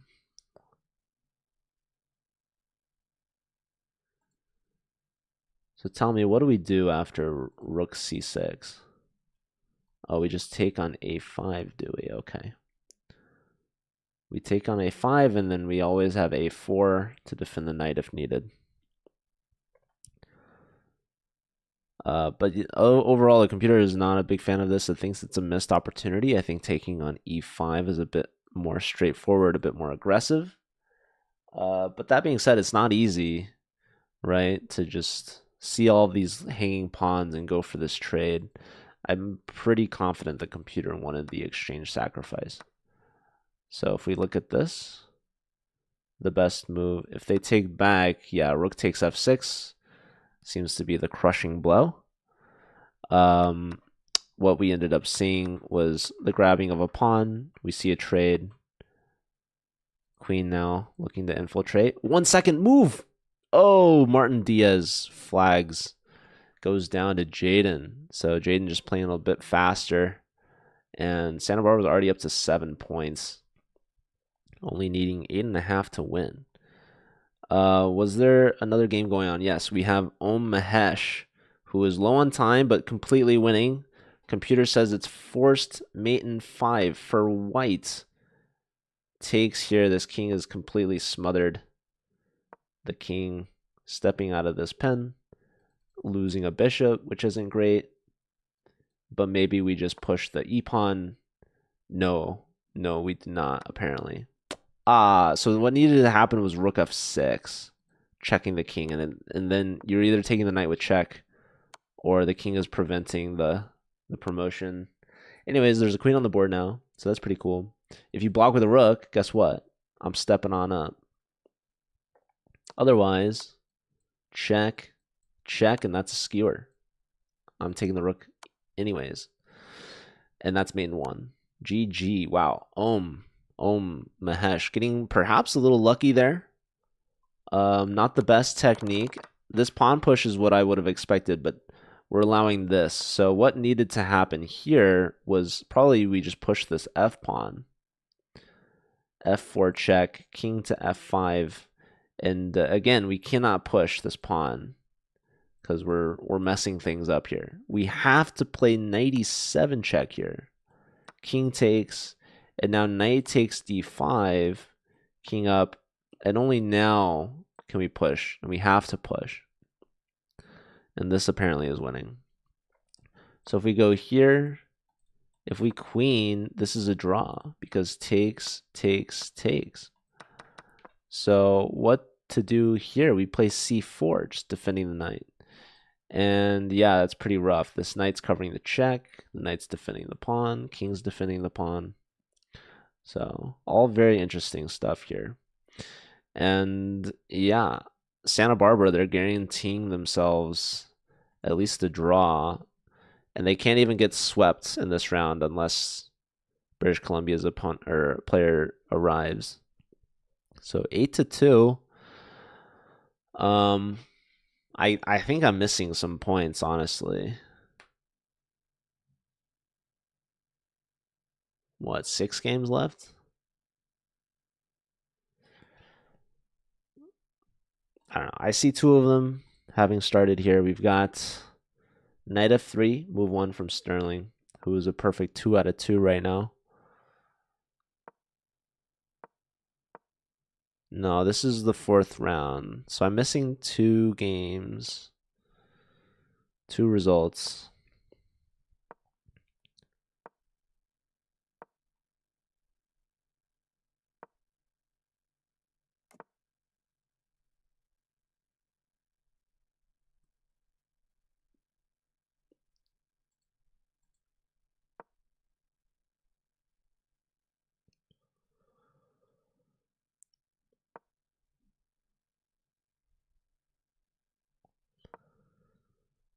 So Omar and Sterling have 3 each.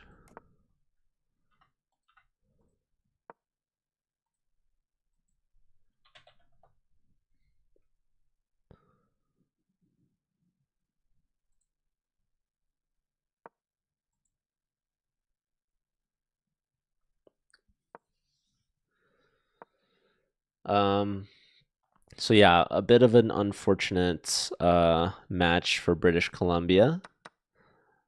But shout out to them for still joining and competing. Hopefully having fun. We've got Martin Diaz here, who had a chance in the last round. Unfortunately, couldn't find the drawing idea. Now playing against Sterling, who's been just absolutely crushing, looking to go for a perfect sweep, 4 out of 4, and might be a good candidate actually for interviewing. So stick around after this round. We will have an interview as long as one of the gauchos volunteers and shows up. Did I do the design of this template? Because no, I have zero design experience, nor am I very creative. I should not be allowed.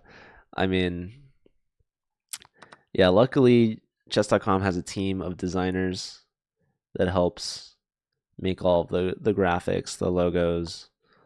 So shout out to them for helping this.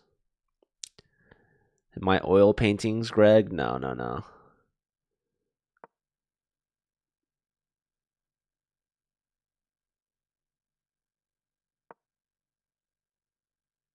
Very kind of you both, though. Shout out to Greg. Greg should be a moderator.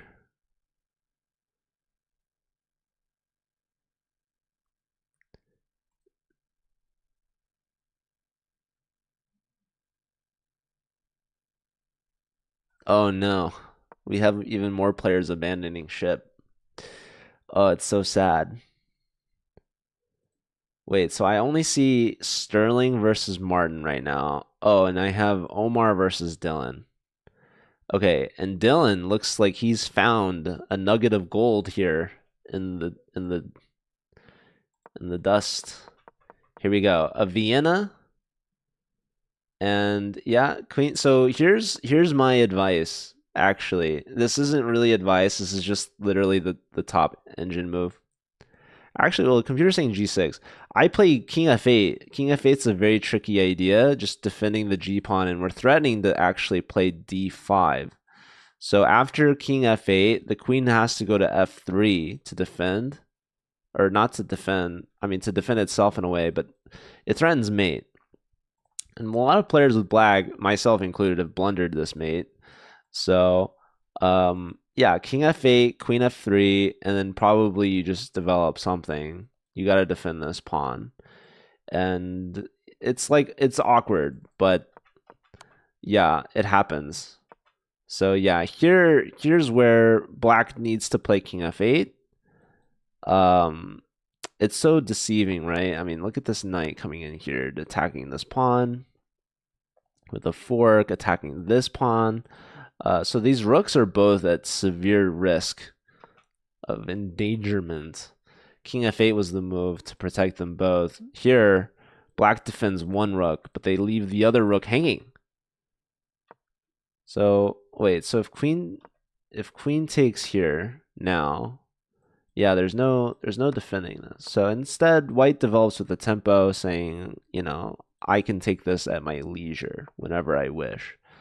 And so, wow, yeah, even here, just defending the bishop first. Here with the attack on the queen, but this invites the queen in to gobble the g pawn, and soon thereafter the rook as well. Here the queen's getting bullied. I mean, look at this.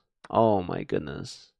The queen's trapped here, folks. This is just sadness. Look at the knights covering all these squares. Yeah, queen here, and look at the patience that Dylan is showing. And so we see the Botez gambit, we see the rook fall. We're gonna see some more material falling. And yeah, Dylan's gonna get on the board. At least as creative as you. I think you're quite the artist, if I'm not mistaken, Jenny. I've seen you've shared some work,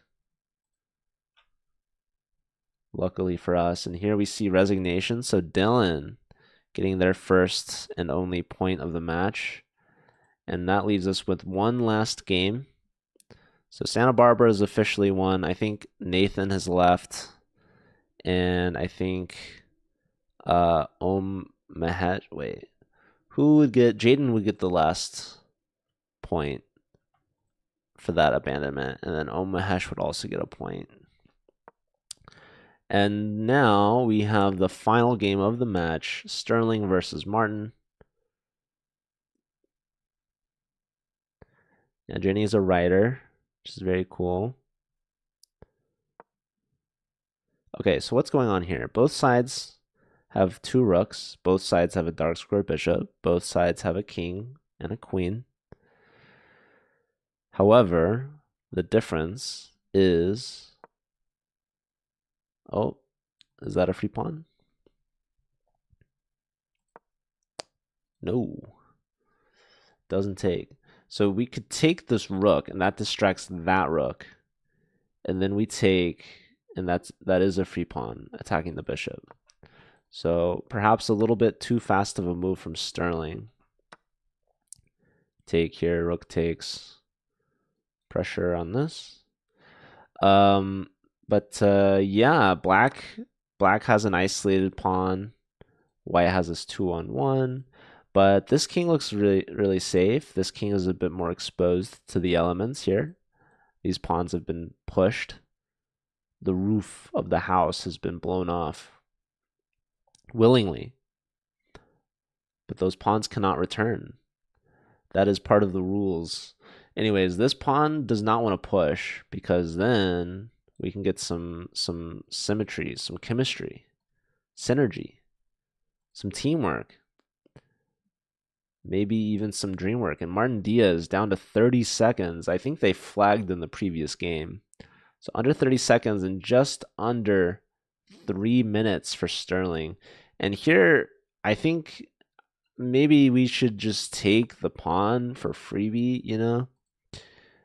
Maybe we could still do that. Yeah, bishop takes now. This is beautiful. We've got a double pin going on. This is a pin, a counter pin. But probably we just take here, right? That, or you can move the king down, actually, is a beautiful idea. Just stepping out of the pin and keeping them in a pin. So if we just trade, you're letting them off the hook. If you move the king off the pin, you're keeping them on the hook. Because it's not like they're going to take that. I mean, maybe that's best, to be honest. But if you do anything else, you just pick up the piece, right? And you're a happy camper. Takes and pre-moves back, not allowing any takes nonsense. 2 seconds, 1 second for Martin. He's going to resign. Resigning on time. Well, he wasn't in time to resign, but he lost on time, which has the same result. So Sterling, so strong, 4 out of 4. Every player from Santa Barbara had at least 3 points, which is pretty good. But Sterling was 1 step ahead with a perfect sweep. So final score 3-13. Haven't seen a lopsided match this bad in a while, but I have seen worse, to be completely fair and honest with you all. So let me double check with the players and see if anyone wants to join for an interview. Otherwise, I'm going to send you all off on a raid and wish you all a happy rest of your weekend. And I'm going to go get some food because I'm hungry. So yeah, let's see. There's a good chance that all of them have left already by now, which is totally fine. And that happens.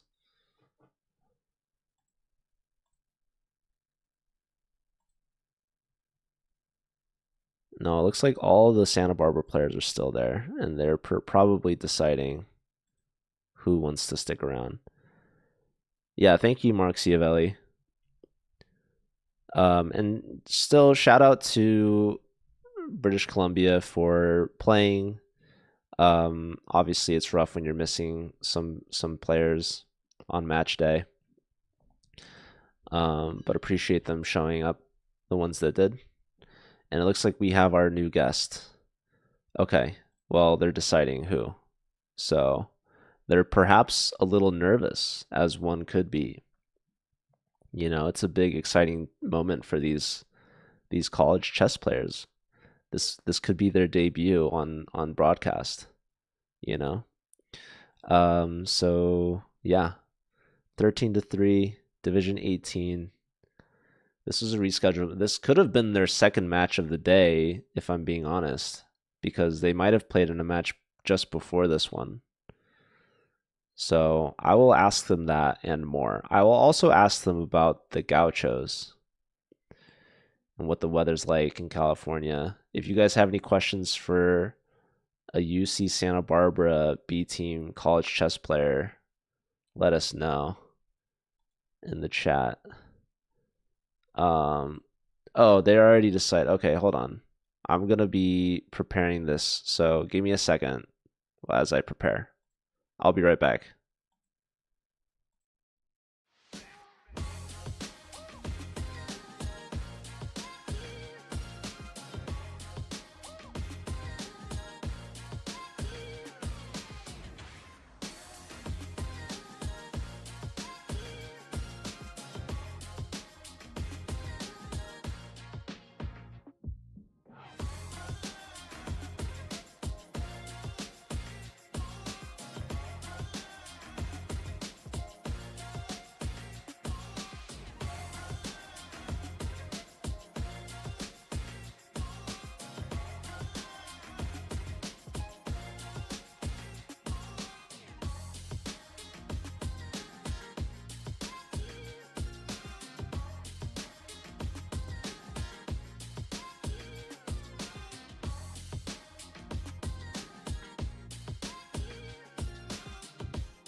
Hello, everyone. Welcome back. I am joined by a very special guest, Jaden Schuler from Hello. UC Santa Barbara's B team. You just went 3 out of 4. You're the board 3 for the team. Tell us, how'd your match go today? I felt my matches went pretty well today. I was happy with how I played. I haven't really played too much like recently besides like the weekly CCL meetings, so I'm just happy that I'm still at least somewhat performing to my rating level.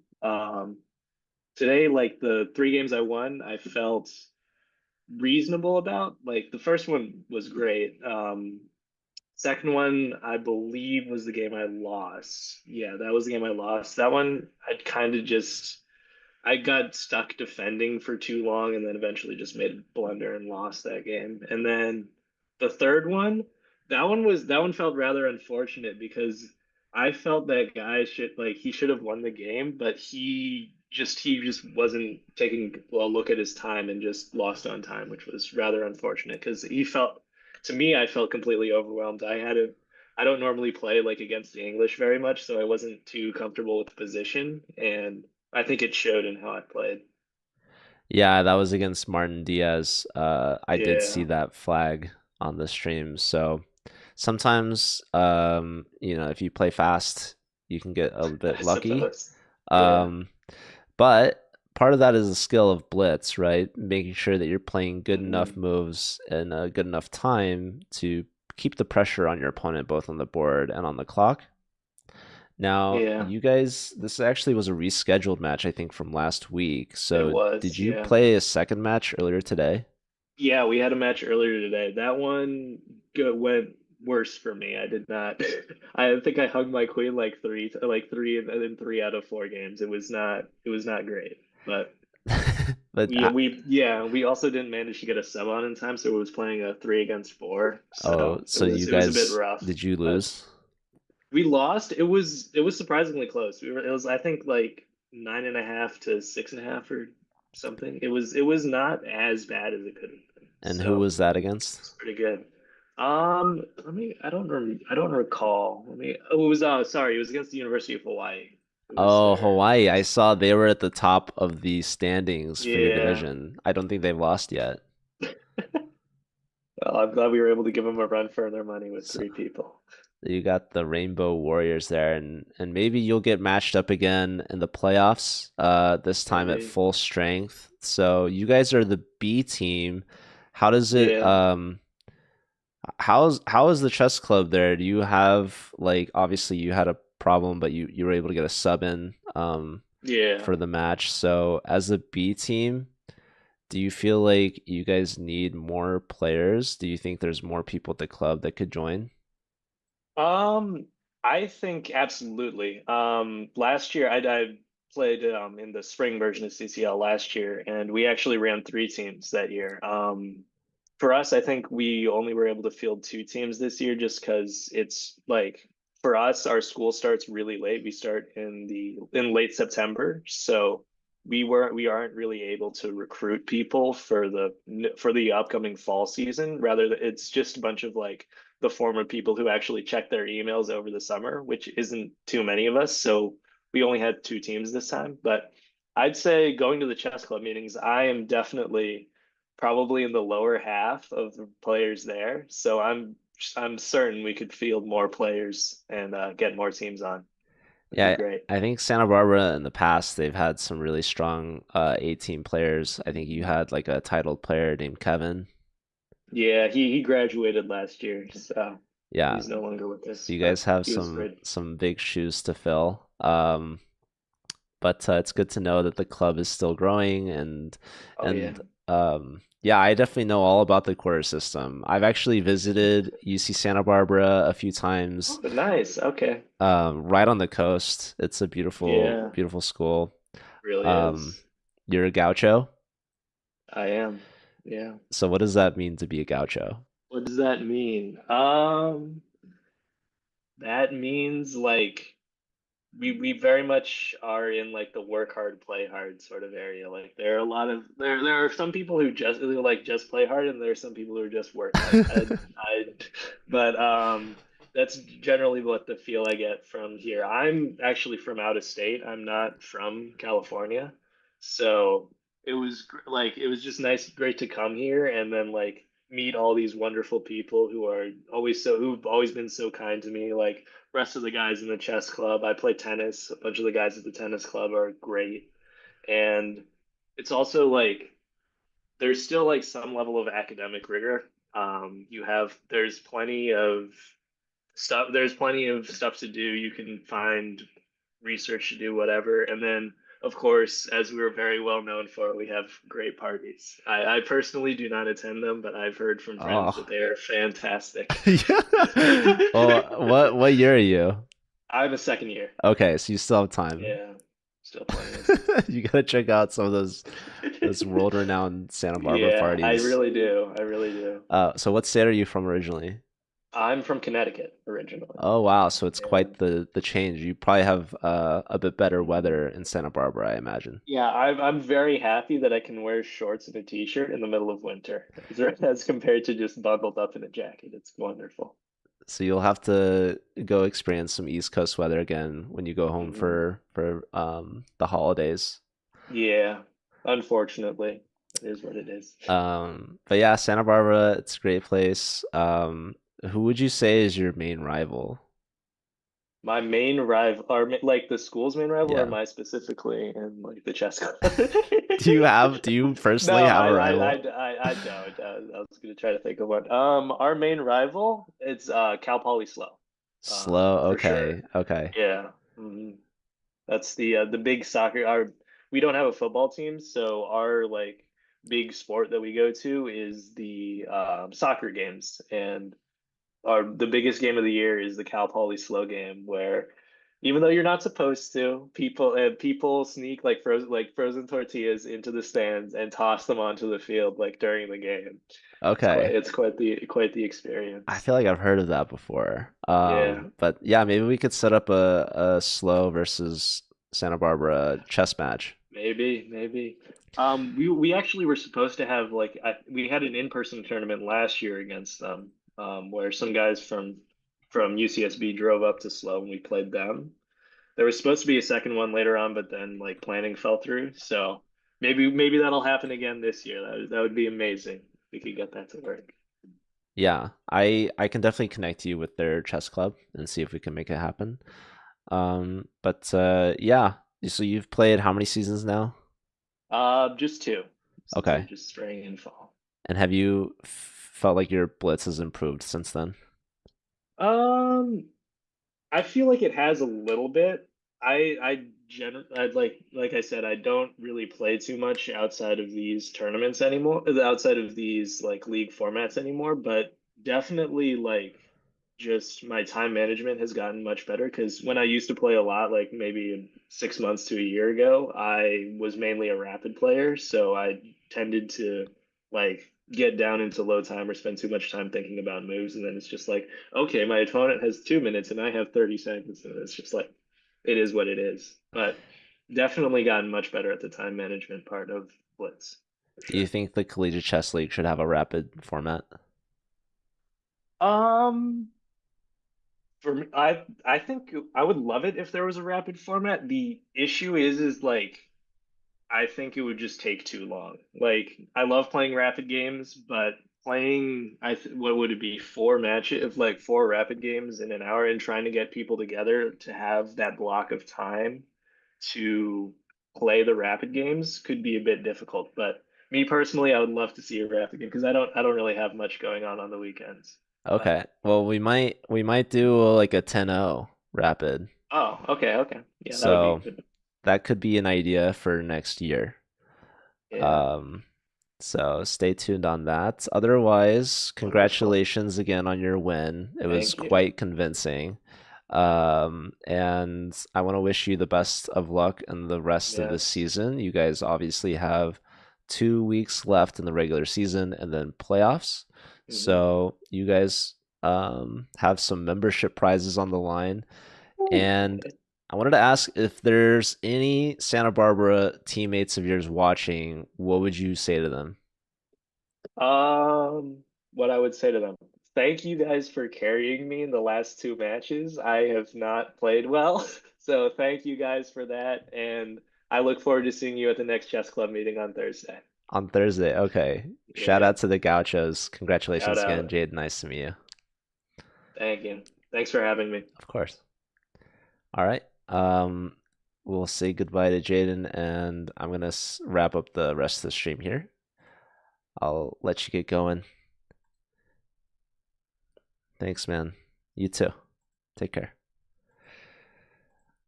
All right, so that was Jaden. Shout out to him winning his match by a score of 13-3 against British Columbia Institute of Technology.